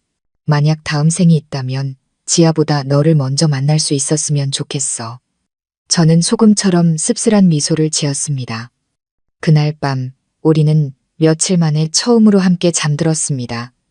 더 이상 거리감도 우리 사이에 검은 그림자도 없었습니다. 그는 제 손을 꼭 잡았고 숨소리는 고르게 들렸습니다. 처마 밖으로 내리는 가벼운 빗소리를 들으며 마음이 잠시 평온해졌습니다. 하지만 한밤중 아래층에서 이상한 소리가 들려왔습니다.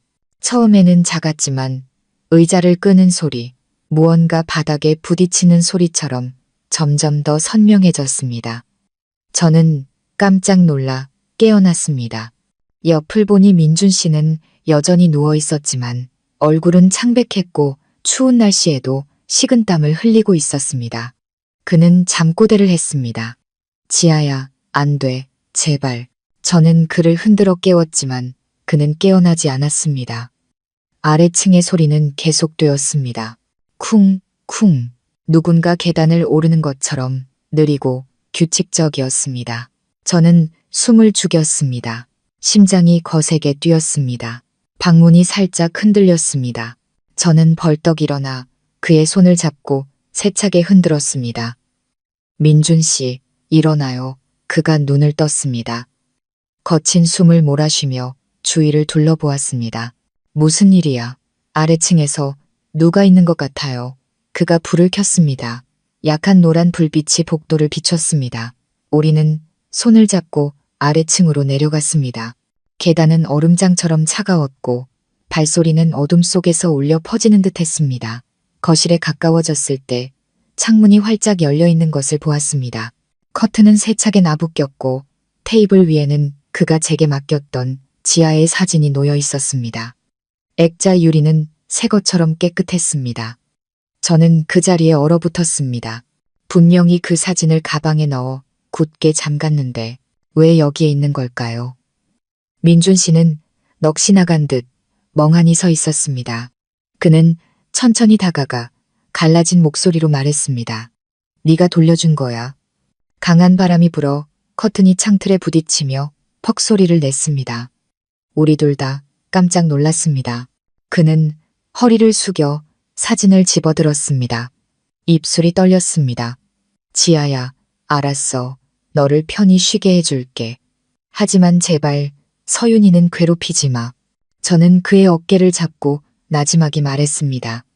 민준 씨, 그만해요. 가요. 제발. 그가 고개를 들어 저를 보았습니다. 눈빛은 이상하리만치 평온했습니다. 알아. 우리 가자. 하지만 가기 전에 그녀에게 향 하나만 피우고 싶어.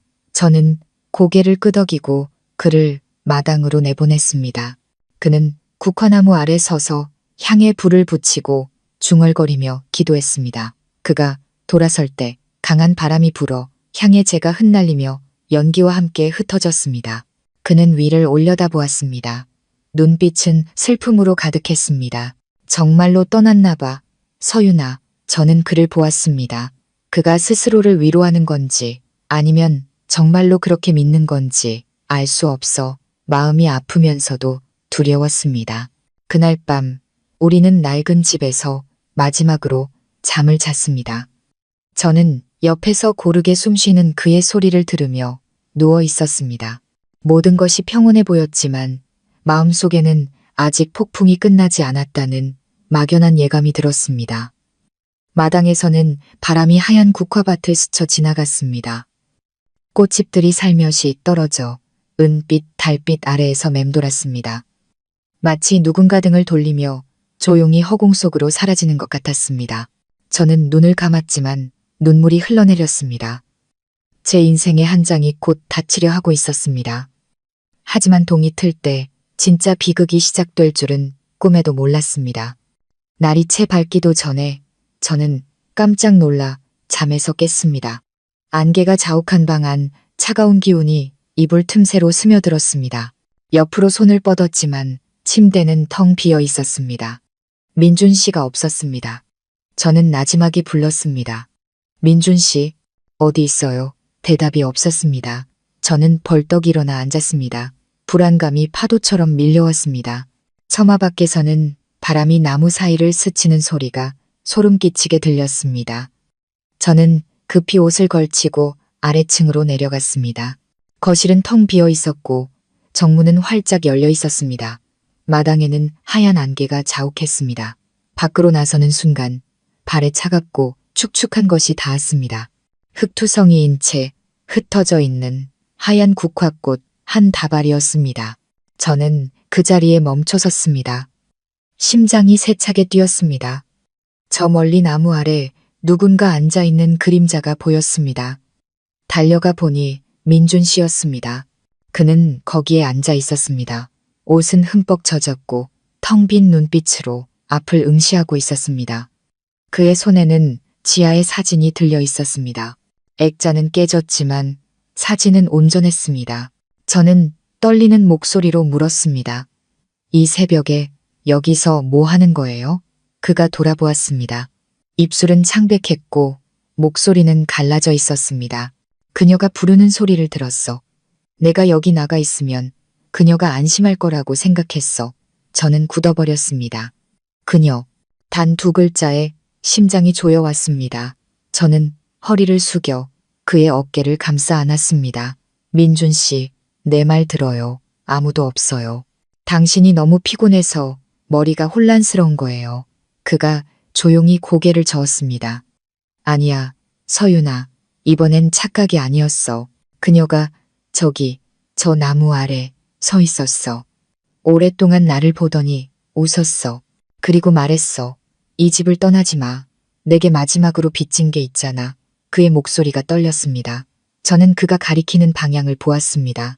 짙은 안개뿐이었지만 문득 안개 속에서 하얀 옷의 그림자가 어른거리는 것을 본 것 같았습니다. 정신을 차리기도 전에 그 그림자는 사라졌습니다. 등골이 오싹해졌습니다. 저는 그를 일으켜 세웠습니다. 집으로 들어가요. 당신은 지금 환각을 보고 있는 거예요. 그는 손을 짚고 겨우 일어서며 고개를 끄덕였지만 시선은 여전히 뒤를 향했습니다. 저는 그의 손을 꼭 잡고 방으로 데려가 따뜻한 차 한 잔을 타주었습니다. 그는 아무 말 없이 앉아 있었습니다. 그가 혼란스러워하고 있다는 것을 알았지만 제 마음속에서도 두려움은 점점 커져갔습니다. 점심 무렵 저는 떠날 준비를 하기 위해 마당에서 짐을 정리했습니다. 방으로 돌아왔을 때 그는 없었습니다. 방문은 열려 있었고 책상 위에는 반으로 접힌 종이가 놓여 있었습니다. 저는 떨리는 손으로 종이를 펼쳤습니다. 서툰 글씨가 적혀 있었습니다. 서윤아, 지아를 마지막으로 만나러 가야겠어. 모든 것이 시작된 그곳, 나무다리로 오라고 했어. 걱정하지 마. 네가 떠나기 전에 돌아올게. 제 손에서 힘이 빠졌습니다. 나무다리. 두 사람의 낡은 사진을 찍었던 곳, 그리고 과거의 사고가 일어났던 곳. 저는 급히 밖으로 나가 낡은 강가로 가는 택시를 잡았습니다. 하늘은 흐렸고 바람은 살을 애는 듯 차가웠습니다. 그곳에 도착했을 때 낡은 나무다리는 여전히 흐린 강물 위를 가로지르고 있었습니다. 민준 씨가 다리 한가운데 서 있었습니다. 등은 꼿꼿했고 바람에 옷자락이 휘날렸습니다. 그는 강물을 내려다보고 있었습니다. 눈빛은 깊고 어두웠습니다. 저는 크게 소리쳤습니다. 민준 씨, 바보 같은 짓 하지 마요. 그가 돌아보았습니다. 그의 얼굴은 이상했습니다. 반은 깨어있고 반은 꿈속에 있는 듯 했습니다. 서윤아, 왔구나. 나 아무 짓도 안 해. 그냥 마지막 인사를 하려는 거야. 저는 다가가며 눈물을 글썽였습니다. 헛소리하지 마요. 우리 여기서 떠나서 다시 시작하기로 약속했잖아요. 잊었어요? 그가 고통스러운 미소를 지었습니다. 기억해. 하지만 지아가 그랬어. 그녀가 죽은 곳으로 돌아오지 않으면 영원히 편히 쉴 수 없을 거라고. 나 너무 지쳤어. 서윤아. 지난 3년간 매일 밤 죄인처럼 살았어. 이 악몽을 끝내고 싶어. 저는 빠르게 다가가 그의 손을 잡았습니다. 어떻게요? 그녀를 기쁘게 하는 걸로요? 아니면 스스로를 죽이는 걸로요? 생각해봐요. 지아가 당신이 이렇게 살기를 원했을까요? 그는 말이 없었습니다. 눈에 눈물이 고였습니다. 저는 그의 손을 꽉 잡고 떨리는 목소리로 말했습니다. 아직 그녀를 사랑한다면 그녀 목까지 잘 살아주세요. 죽은 사람에게 필요한 건 평온이지 또 다른 고통스러운 영혼이 아니에요. 그의 눈에서 눈물이 흘러내렸습니다. 그는 조용히 고개를 끄덕였습니다. 알았어. 고마워. 서윤아. 네가 없었다면 난 영영 벗어나지 못했을 거야. 그가 제 쪽으로 걸어왔습니다. 하지만 불과 몇 걸음 남지 않았을 때 거센 바람이 불어와 낡은 다리가 삐걱거리며 흔들렸습니다. 그의 발밑 썩은 나무 판자가 부서져 내렸습니다. 그는 균형을 잃고 강으로 떨어졌습니다. 저는 비명을 질렀습니다. 민준 씨, 생각할 겨를도 없이 저도 따라 뛰어들었습니다. 얼음장 같은 강물이 몸을 휘감았습니다. 저는 거센 물살 속에서 그를 찾으려 발버둥 쳤습니다. 흐린 물 속에서 허우적거리는 그의 손이 보였습니다. 저는 그 손을 붙잡고 힘껏 끌어당겼습니다. 우리는 간신히 수면 위로 올라와 거친 숨을 몰아쉬었습니다. 저는 그를 무트로 끌고 가려 했지만 물살이 너무 강했습니다. 저는 소리쳤습니다. 힘내요. 민준 씨, 나를 봐요. 그가 제 손을 잡았습니다. 눈빛은 점점 흐려졌고 목소리는 약해졌습니다. 미안해. 지아에게 전해줘. 약속 지켰다고. 안 돼요. 그런 말 하지 마요. 당신은 살아야 해요. 저는 그를 강가로 끌어당겼습니다. 손의 감각이 사라졌습니다. 지나가던 사람이 비명 소리를 듣고 달려와 도와주었습니다. 우리는 그를 무트로 끌어올렸습니다. 그는 기절했고 입술은 파랗게 변해 있었습니다. 저는 그를 껴안고 흐느꼈습니다. 민준 씨, 나를 떠나지 마요. 그 사람이 심폐소생술을 했습니다. 다행히 그가 희미하게 숨을 다시 쉬기 시작했습니다. 저는 떨면서 그를 꼭 껴안았습니다. 눈물이 멈추지 않았습니다. 그 순간 지아가 어디에 존재하는지 더 이상 알 수 없었습니다. 다만 내 눈앞의 남자, 내가 사랑하는 사람이 얇은 경계선 위에서 생사를 다투고 있다는 것뿐이었습니다. 우리가 집으로 돌아왔을 때는 이미 해가 저물고 있었습니다. 민준 씨는 여전히 의식이 없었습니다. 저는 그의 곁에 앉아 손을 꼭 잡고 있었습니다. 그가 희미하게 눈을 떴을 때 그의 입술이 속삭였습니다. 지아 꿈을 꿨어.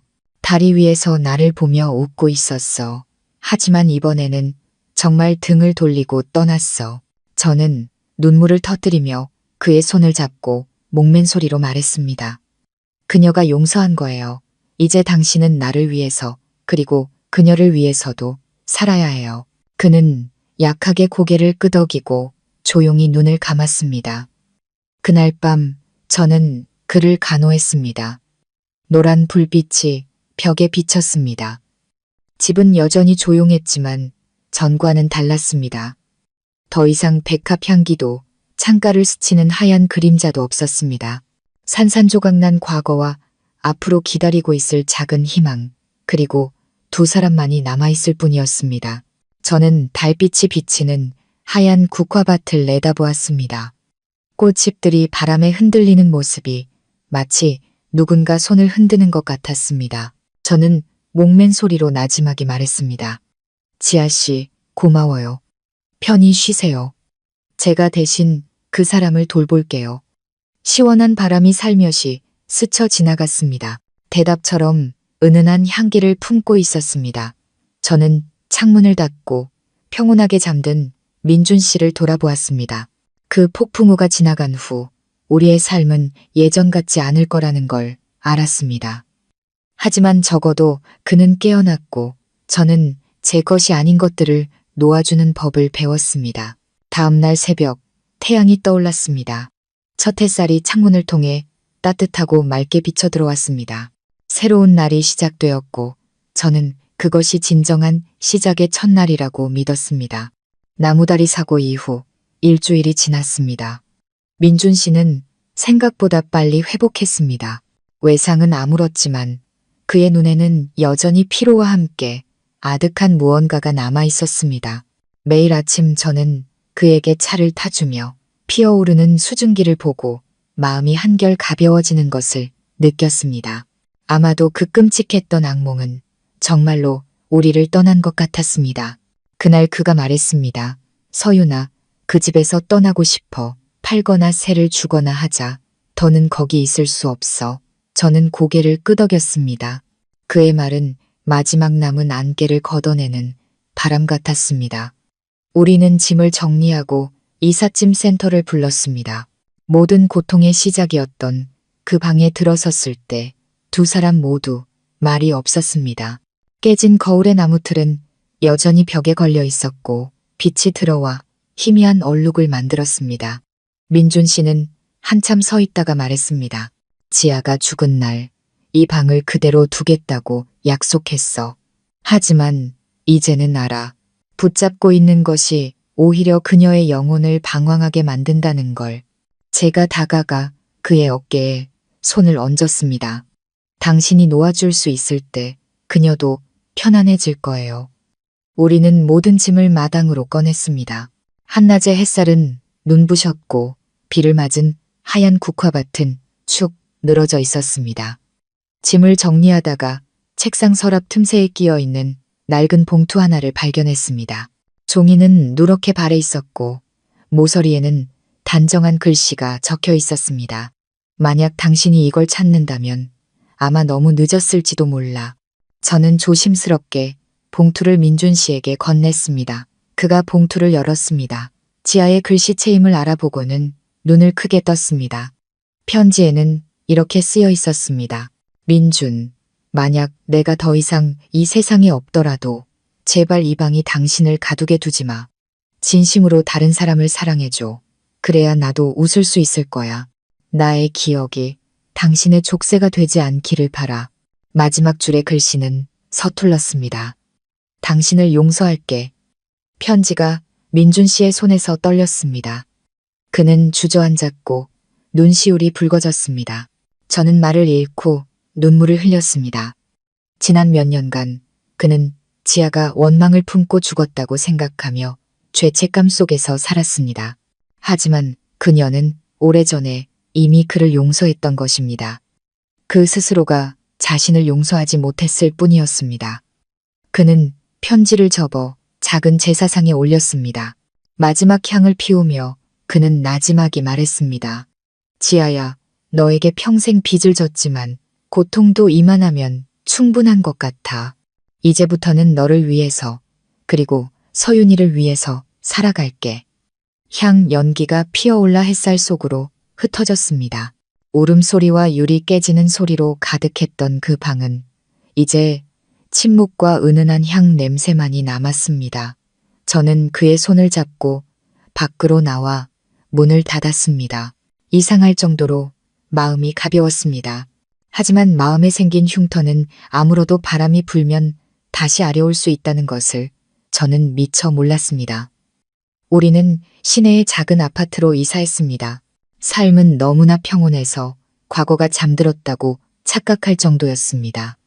민준 씨는 다시 일을 시작했고 화초를 가꾸고 책을 읽고 가끔 저와 함께 산책을 했습니다. 그 평온한 밤들 속에서 저는 제 인생을 되찾은 것 같았습니다. 그러던 어느 날 저녁 제가 방에서 옷을 개고 있을 때였습니다. 베란다에서 그가 부르는 소리가 들렸습니다. 서윤아, 이리 와서 이것 좀 봐. 제가 나가보니 그는 작은 화분을 들고 있었습니다. 불빛이 그의 얼굴을 따뜻하게 비췄습니다. 이 하얀 국화, 이제 지아 때문이 아니라 너를 위해 심은 거야. 매일 아침 이 꽃을 보면서 우리가 뭘 이겨냈는지 기억하고 싶어. 저는 웃으며 눈물을 글썽였습니다. 그가 다가와 제 눈가에 눈물을 닦아주며 나지막이 말했습니다. 곁에 있어줘서 고마워. 그 순간 우리는 정말로 폭풍우를 헤쳐나왔다고 믿었습니다. 하지만 인생은 원래 예측 불허한 법이죠. 며칠 후 발신인 불명의 소포가 도착했습니다. 상자 안에는 나무, 액자가 들어있었고 그 안에는 민준 씨와 지아의 낡은 웨딩 사진이 있었습니다. 바로 제가 비 오는 밤에 태우려 했던 바로 그 사진이었습니다. 저는 그 자리에 얼어붙었습니다. 손이 떨렸습니다. 사진도 액자도 똑같았습니다.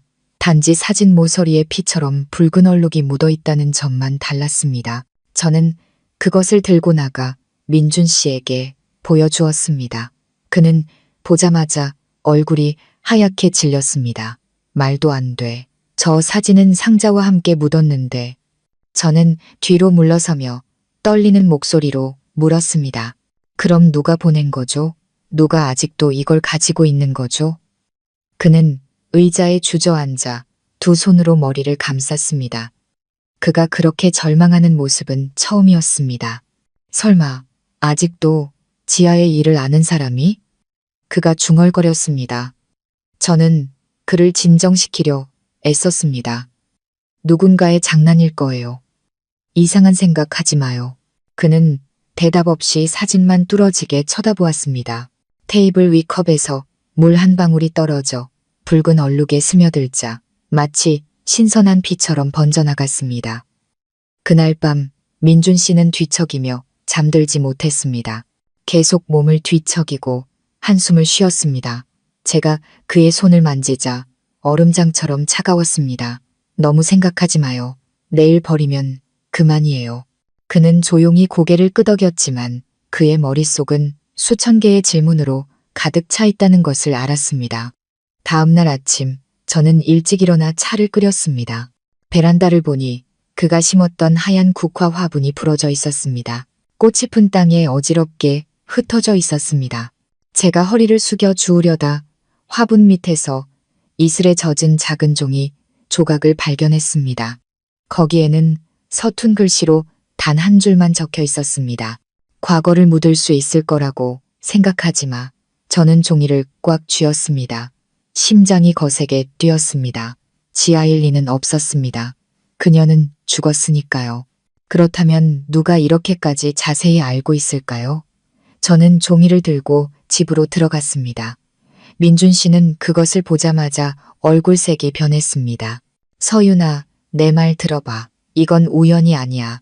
누군가 일부러 모든 걸 다시 파헤치려는 것 같아. 저는 그를 보며 애써 평정을 유지했습니다. 그럼 누구죠? 당신과 지하의 일을 저보다 더 잘하는 사람이요. 그는 말이 없었습니다. 눈빛은 아득한 기억을 더듬는 듯 했습니다. 잠시 후 그가 나지막이 말했습니다. 한 사람 있어. 예전에 지하를 좋아했던 내 친구, 성우. 그때 나와 지하는 아직 그 애한테 말하지 못했는데 사고가 났어. 그 후에 성우는 해외로 떠났고 아무도 연락이 닿지 않았어. 나는 그저 목이 메어왔습니다. 그 사진을 보낸 사람이 그 사람이라고 생각하는 거예요? 민준 씨는 힘겹게 고개를 끄덕였습니다. 만약 성우라면 그는 복수하려는 거야. 아마 내가 지하를 죽게 만든 원인이라고 생각하겠지. 방 안의 공기가 갑자기 무겁게 가라앉았습니다. 밖에서는 바람이 강하게 불어 문이 삐걱거렸습니다. 소름이 돋았습니다. 그날 저녁 민준 씨는 책상 옆에 내내 앉아 불이 꺼진 담배를 들고 있었습니다. 그가 나지막이 말했습니다. 과거가 나를 놓아주지 않는다면 내가 마주해야지. 저는 그를 보았습니다. 가슴이 아팠습니다. 새로운 소용돌이가 우리를 다시 끌어당기고 있다는 것을 알았습니다. 이번에는 기억 속의 유령이 아니라 우리를 복수의 심연으로 끌어내리려는 살아있는 사람이었습니다. 저는 그의 손을 꽉 잡고 떨리는 목소리로 말했습니다. 누가 이 일을 꾸몄든 더 이상 당신을 혼자 두지 않을 거예요. 그가 조용히 고개를 끄덕였습니다. 눈빛은 단호했지만 그 깊은 곳에는 여전히 사라지지 않은 두려움이 보였습니다. 창밖에서는 빗방울이 떨어지기 시작했습니다. 하얀 국화 향기가 바람에 실려왔습니다. 저는 과거의 유령이 아직 잠들기를 거부하고 있다는 것을 깨달았습니다. 그날 밤 처마에 떨어지는 빗소리는 제 마음속에서 커져가는 불안감에 박자를 맞추는 듯 했습니다. 아늑했던 작은 집은 순식간에 낯선 공간이 되었고 작은 소리 하나에도 심장이 철렁 내려앉았습니다. 민준 씨는 여전히 책상 옆에 앉아 있었습니다. 뜬 눈으로 밤을 새운 탓에 눈은 붉게 충혈되어 있었습니다. 그의 앞에는 지하의 낡은 사진과 용서의 편지, 그리고 과거를 묻을 수 있을 거라고 생각하지 마라는 경고의 메시지가 놓여 있었습니다. 제가 다가가 그의 어깨에 손을 얹으며 부드럽지만 단호하게 말했습니다. 이제 그만 쉬어요. 이렇게 앉아 있는다고 나아질 건 없어요. 그가 돌아보았습니다. 지친 얼굴에 억지 미소가 걸렸습니다. 눈을 감으면 지아가 보이거나 성우가 보일까봐 무서워. 만약 정말 그가 돌아온 거라면 어떻게 마주해야 할지 모르겠어. 저는 그의 어깨를 가볍게 쥐었습니다. 빚을 모두 갚은 사람처럼 당당하게 마주해요. 지아는 당신을 용서했어요. 만약 누군가 그걸 받아들이지 못한다면 그건 그녀를 위한 게 아니라 자신의 증오를 위해 사는 거예요. 그는 말이 없었습니다. 밖에서 천둥이 울리고 번개가 하늘을 갈랐습니다. 바로 그때 초인종이 울렸습니다. 비 오는 밤에 울린 갑작스러운 소리에 우리 둘 다 깜짝 놀랐습니다. 민준 씨가 벌떡 일어섰습니다. 저는 그의 손을 잡았습니다. 제가 나가볼게요. 저는 문으로 다가가 렌즈를 통해 밖을 보았습니다. 비를 맞으며 서 있는 한 남자.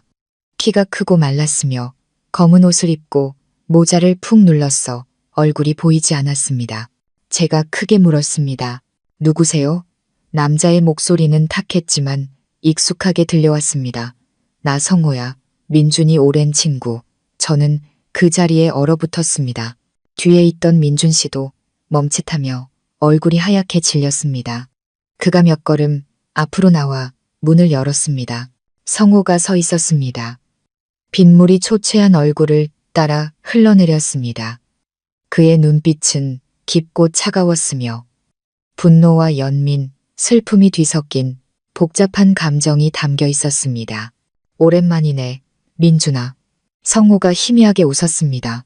민준 씨는 멍하니 서서 목맨 소리로 말했습니다. 성호, 정말 너야? 해외에 있는 줄 알았는데. 성호가 고개를 끄덕였습니다. 시선은 칼날처럼 날카로웠습니다. 나는 떠났지만 과거는 떠나지 않더군. 그런데 너는 마치 아무도 너 때문에 죽지 않은 것처럼 평온하게 살고 있네. 방 안의 공기가 무겁게 가라앉았습니다. 제가 끼어들어 긴장을 풀려 했습니다. 들어오세요. 앉아서 차분히 이야기해요. 성우가 안으로 들어섰습니다. 무거운 발걸음이었습니다. 그는 방 안을 둘러보다가 책상 위에 놓인 지아의 사진에 시선이 멈췄습니다. 어둠으로 가득했던 그의 눈에 순간적인 고통이 스쳐 지나갔습니다. 그가 나지막이 하지만 한 글자 한 글자 힘주어 말했습니다. 아직도 그녀 사진을 가지고 있구나. 왜 가지고 있는 거지? 죄를 씻으려고. 아니면 네가 그녀의 목숨을 앗아갔다는 걸 스스로에게 상기시키려고. 민준 씨는 주먹을 꽉 쥐었습니다. 목소리가 떨렸습니다. 성호야, 무슨 말을 해도 좋지만 지아를 그렇게 모욕하지는 마. 난 그런 일이 일어나길 원하지 않았어. 성호가 비웃었습니다. 목이 맨 웃음소리가 등골을 오싹하게 만들었습니다. 원하지 않았다고? 운전은 네가 했고 그녀와 다퉜고 그녀가 길에서 내리게 만들어서 죽게 했잖아. 네가 아니었다면 지아는 죽지 않았어. 제가 두 사람 사이를 막아섰습니다. 성호 씨, 이 사람은 충분히 죗값을 치렀어요. 지아는 용서했어요. 그녀가 직접 쓴 편지도 있어요. 보여드릴 수 있어요. 성호가 제게 획 돌아섰습니다. 눈은 붉게 충혈되어 있었습니다. 당신이 뭔데 용서라는 말을 입에 담아? 지아가 나한테 어떤 존재였는지 알아? 우린 함께 자랐어. 난 어릴 때부터 그녀를 사랑했고 그녀는 민준이 같은 비겁한 녀석 때문에 모든 걸 남기고 죽었어. 저는 할 말을 잃었습니다. 민준 씨가 한 걸음 앞으로 나섰습니다. 그의 목소리는 낮고 이상하리만치 단호했습니다. 원하는 게 뭐야? 필요하다면 무릎이라도 꿇을게. 하지만 내 분풀이를 위해 나를 탓하지는 마. 지아는 이미 날 용서했어. 그리고 나는 매일 속죄하며 살고 있어. 성호는 그를 보았습니다. 희미한 미소는 사라지고 침묵이 찾아왔습니다. 바람이 창틈으로 불어와 불빛이 흔들렸습니다. 마침내 그가 나지막이 말했습니다. 속죄. 몇 년 고통스럽게 살면 충분하다고 생각해. 넌 몰라. 난 눈을 감을 때마다 지아의 비명소리가 들리고 그녀가 낭떠러지로 떨어지는 게 보여. 이 고통은 너만 겪는 게 아니야. 저는 소름이 돋았습니다. 성호의 눈에 비친 상처는 너무나 현실적이고 깊어서 방 안의 공기가 얼어붙는 것 같았습니다. 민준 씨가 다가가 성호의 어깨에 손을 얹었습니다. 성호야, 미안하다. 하지만 지아는 우리가 서로 미워하길 원하지 않을 거야. 그녀의 기억 때문에 우리가 죽어가길 바라지 않을 거라고. 성호는 말이 없었습니다.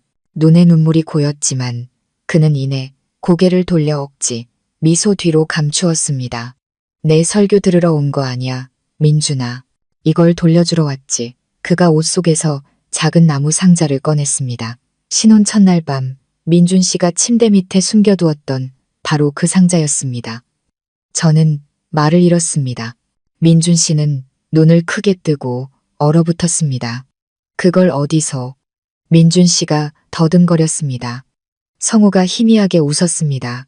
그 다리 아래서 과거를 묻을 수 있을 거라고 생각했나 보지. 모든 건 그대로 있었어. 네가 감히 보지 못했을 뿐이야. 그가 상자를 테이블 위에 내려놓았습니다. 나무가 부딪히는 소리가 과거의 문을 두드리는 소리처럼 건조하게 울렸습니다. 민준 씨가 떨리는 손으로 뚜껑을 열었습니다. 안에는 여전히 지하에 낡은 편지들이 있었지만 이제는 물에 젖어 글씨가 번져 있었습니다. 편지 더미 사이에는 새로운 물건이 하나 있었습니다. 불에 그을려 검게 변하고 찌그러진 결혼 반지였습니다. 민준 씨가 손을 뻗어 만졌습니다. 손가락이 떨렸습니다. 이 반지는 지아가 사고 나던 날 끼고 있었는데 성호가 차갑게 말했습니다. 차가 떨어진 곳을 다시 뒤져서 찾았어. 기억하려고 간직했지. 이제 너한테 돌려줄게. 잘 간직하고 그녀가 누구 때문에 죽었는지 기억해. 제가 소리쳤습니다. 그만해요. 그렇게 한다고 지아가 살아 돌아오기라도 하나요? 성호가 저를 돌아보며 씁쓸하게 웃었습니다.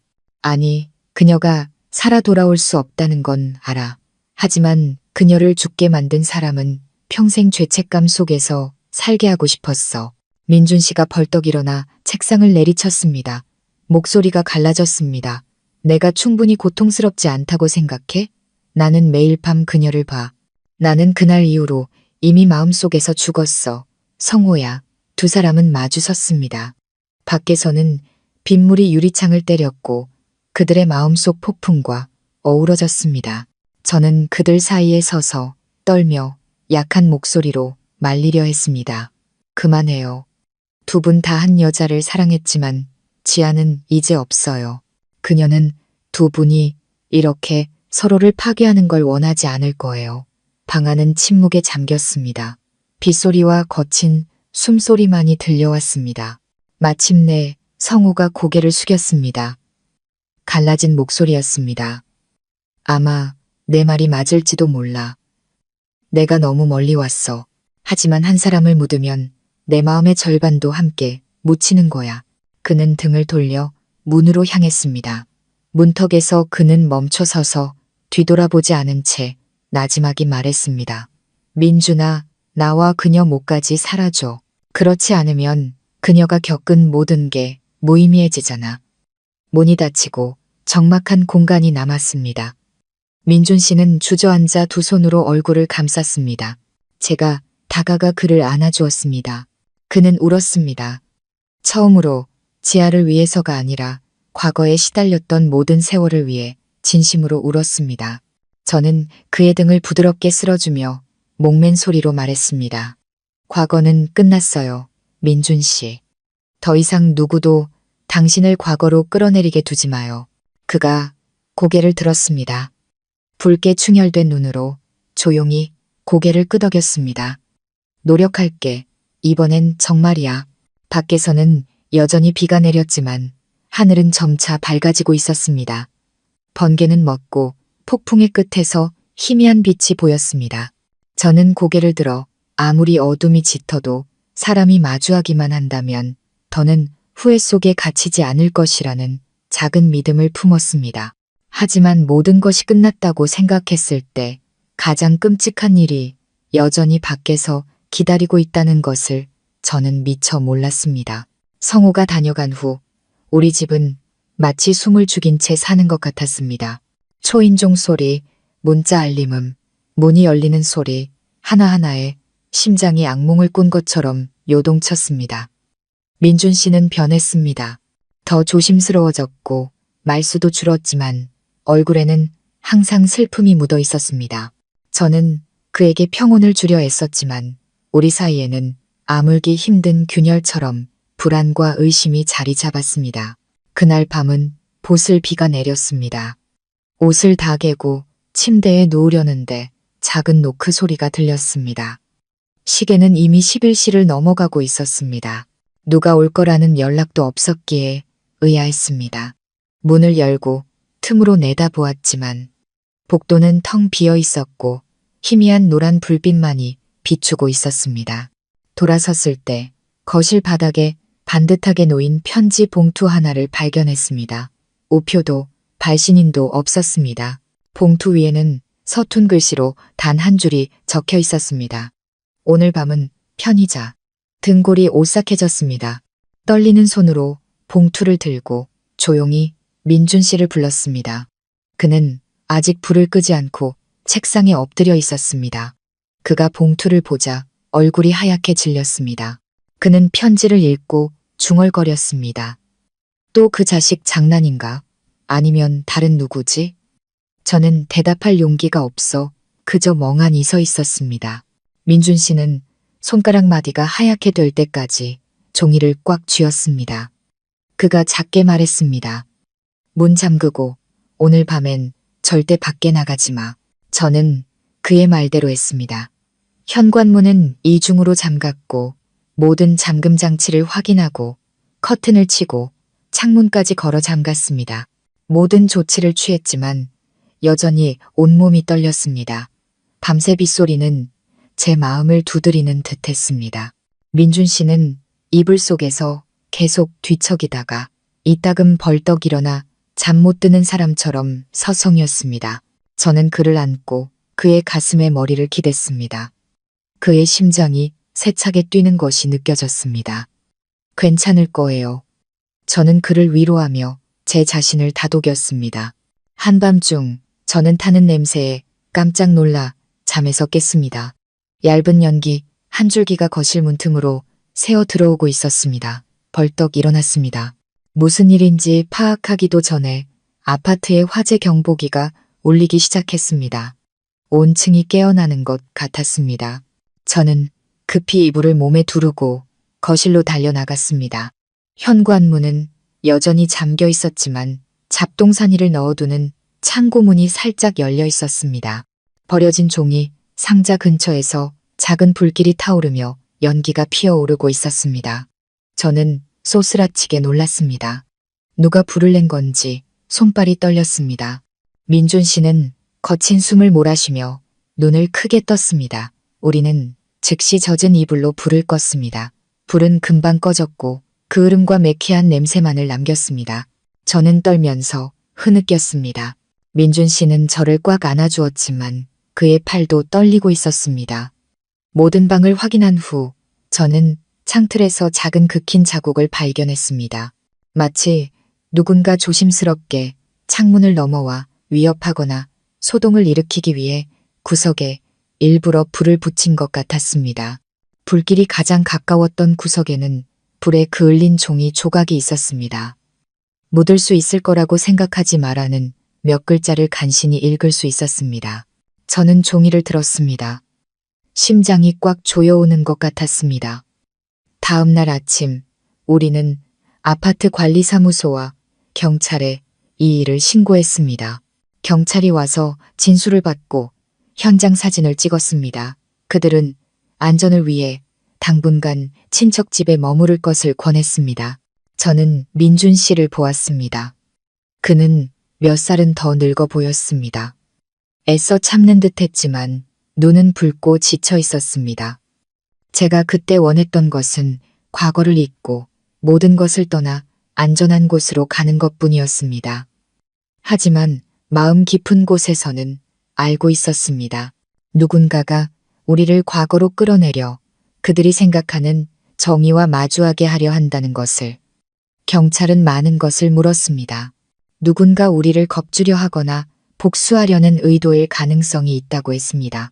그들은 CCTV를 확인하고 며칠간 경비를 강화하겠다고 했습니다. 경찰관들이 떠나자 민준 씨는 의자에 주저앉아 얼굴을 감쌌습니다. 저는 그의 옆에 앉아 손을 잡았습니다. 성호 씨 짓이라고 생각해요? 제가 물었습니다. 민준 씨는 고개를 저으며 목맨 소리로 말했습니다. 모르겠어. 성호가 나를 혐오할 수는 있지만 남의 집에 불을 지를 만큼 무모할까? 어쩌면 다른 사람일지도 몰라. 그 상처를 영원히 간직하고 싶은 누군가. 그날 집안의 시간은 느리게 흘러갔습니다. 어머니께서 전화하셔서 며칠간 시골에 내려와 있으라고 하셨습니다. 하지만 민준 씨는 경찰 수사에 협조하기 위해 남고 싶다고 했습니다. 그의 죄책감을 이해할 수 있었습니다. 그는 책임을 지고 끝까지 결과에 맞서고 싶어 했습니다. 저는 그런 그를 사랑했지만 온전히 그의 탓만은 아닌 짐에 짓눌려 있는 그를 보니 마음이 아팠습니다. 늦은 오후 모두가 떠나고 저는 혼자 연기로 인한 얼룩을 청소했습니다. 방에 들어갔을 때 작은 나무 상자가 책상 위에 반듯하게 놓여 있는 것을 보았습니다. 뚜껑은 닫혀 있었습니다. 심장이 철렁 내려앉았습니다. 관련된 모든 물건은 분명히 버렸는데 저는 주위를 둘러보았지만 집에는 아무도 없었습니다. 혼란스러운 마음으로 상자를 들어 뚜껑을 열었습니다. 가장자리가 타버린 편지들 사이에 타지 않은 새 종이 한 장이 있었습니다. 차갑고 반듯한 글씨체였습니다. 살고 싶으면 그녀의 말을 들어. 진실을 알기 전까지 절대 헤어지지 마. 저는 그 자리에 굳어버렸습니다. 종이 위에 잉크는 방금 쓴 것처럼 아직 젖어 있었습니다. 저는 민준 씨에게 전화했습니다. 지금 당장 집으로 와요. 우리가 함께 그 종이를 읽었을 때 방 안의 공기는 얼어붙는 것 같았습니다. 진실이라니. 민준 씨가 속삭였습니다. 그의 눈에 또 다른 긴장감이 스쳤습니다. 누가 진실을 알고 그 진실이라는 게 대체 뭐지? 저는 우리가 이사할 때 민준 씨가 제사상에 올렸던 아직 열어보지 않은 지하의 편지가 생각났습니다. 그리고 성우가 했던 말도 떠올랐습니다. 무언가 숨겨져 있거나 누군가 일부러 마지막 조각을 숨겨 우리의 인생을 조종하려 한다는 생각. 그날 밤 우리는 잠들지 못했습니다. 민준 씨는 모든 것을 다시 뒤지며 단서를 찾았습니다. 저는 창가에 서서 반짝이는 도시의 야경을 보며 우리의 삶이 누군가에 의해 짜인 각본에 불과한 것은 아닌지 생각했습니다. 저는 스스로에게 다짐했습니다. 그의 손을 놓지 않겠다고. 어떤 위험이 닥치든 과거가 아무리 소름 끼치더라도 우리는 함께 진실을 찾아 이 고통의 사슬을 끊어내야 한다고. 그때 전화벨이 울렸습니다. 모르는 번호였습니다. 민준 씨가 전화를 받았습니다.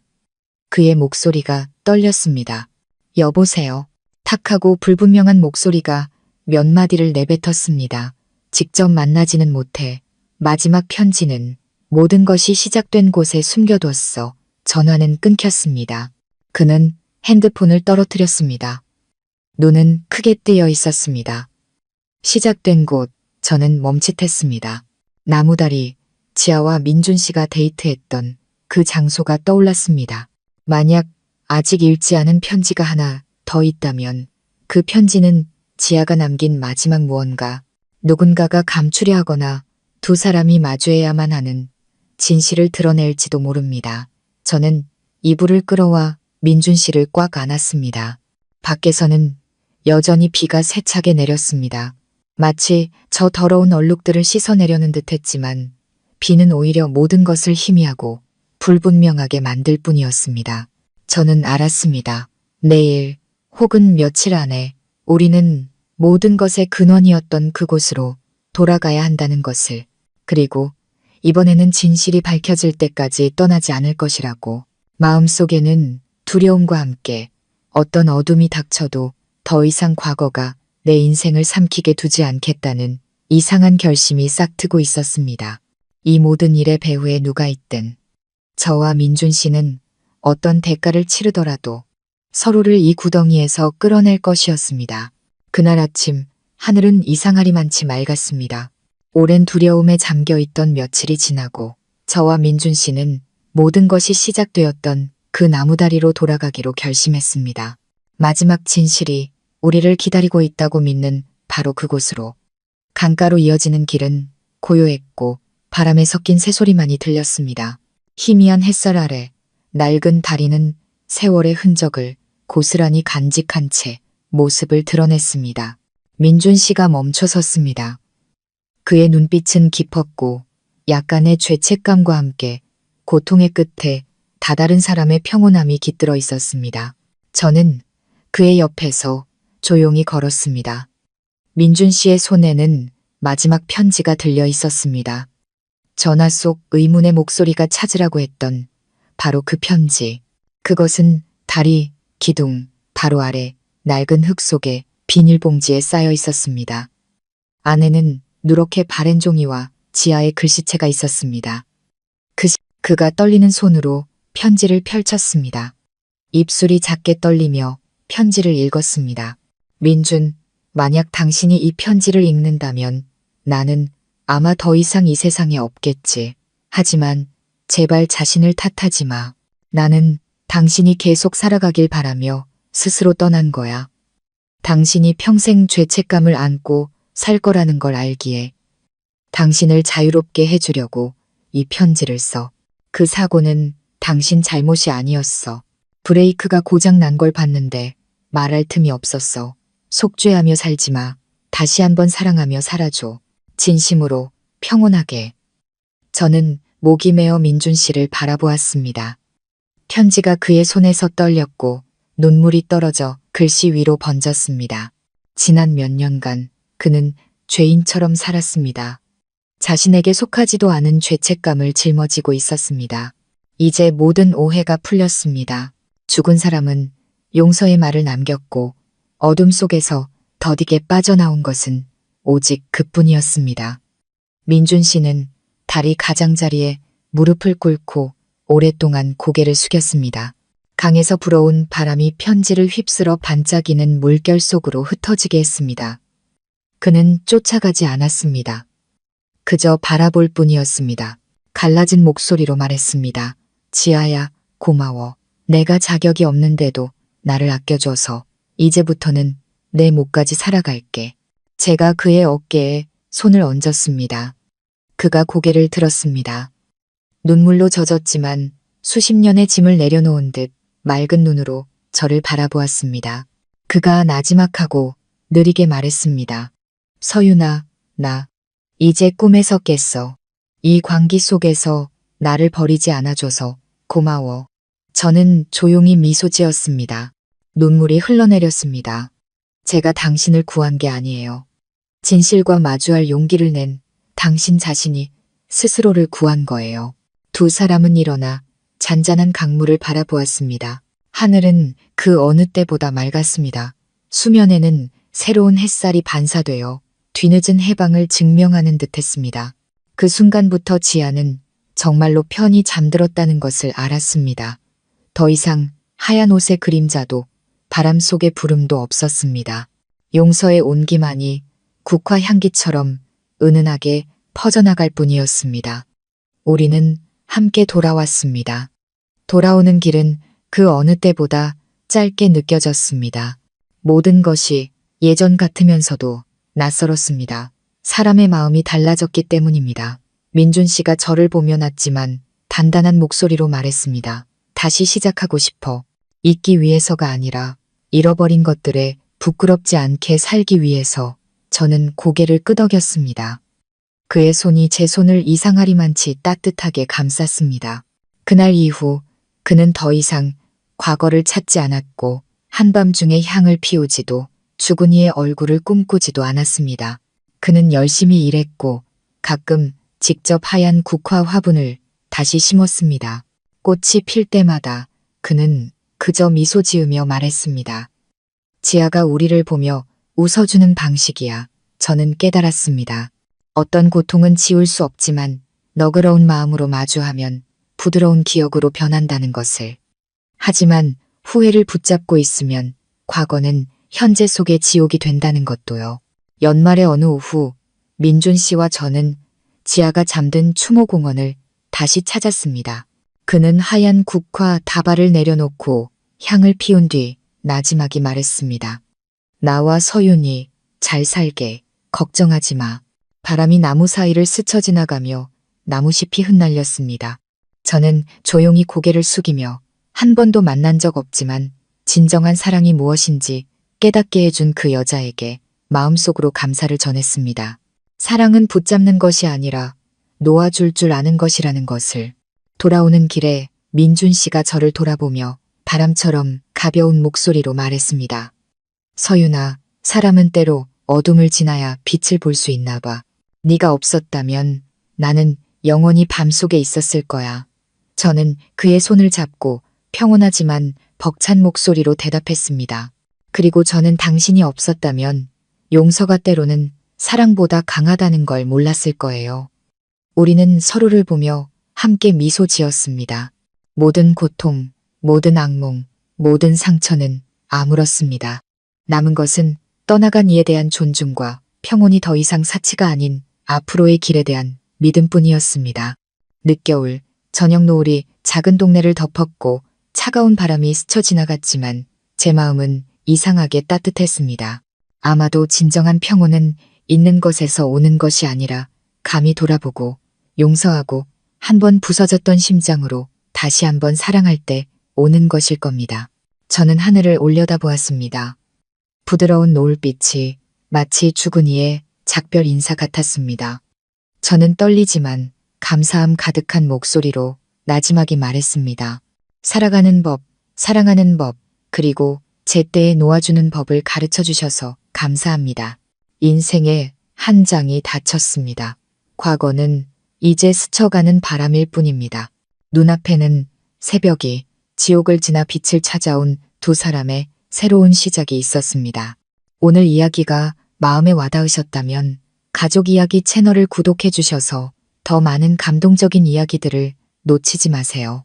영상의 좋아요를 누르고 댓글로 여러분의 감상을 공유해 주시면 사랑과 가족, 그리고 삶에 대한 깊은 교훈을 함께 나누는데 큰 힘이 됩니다.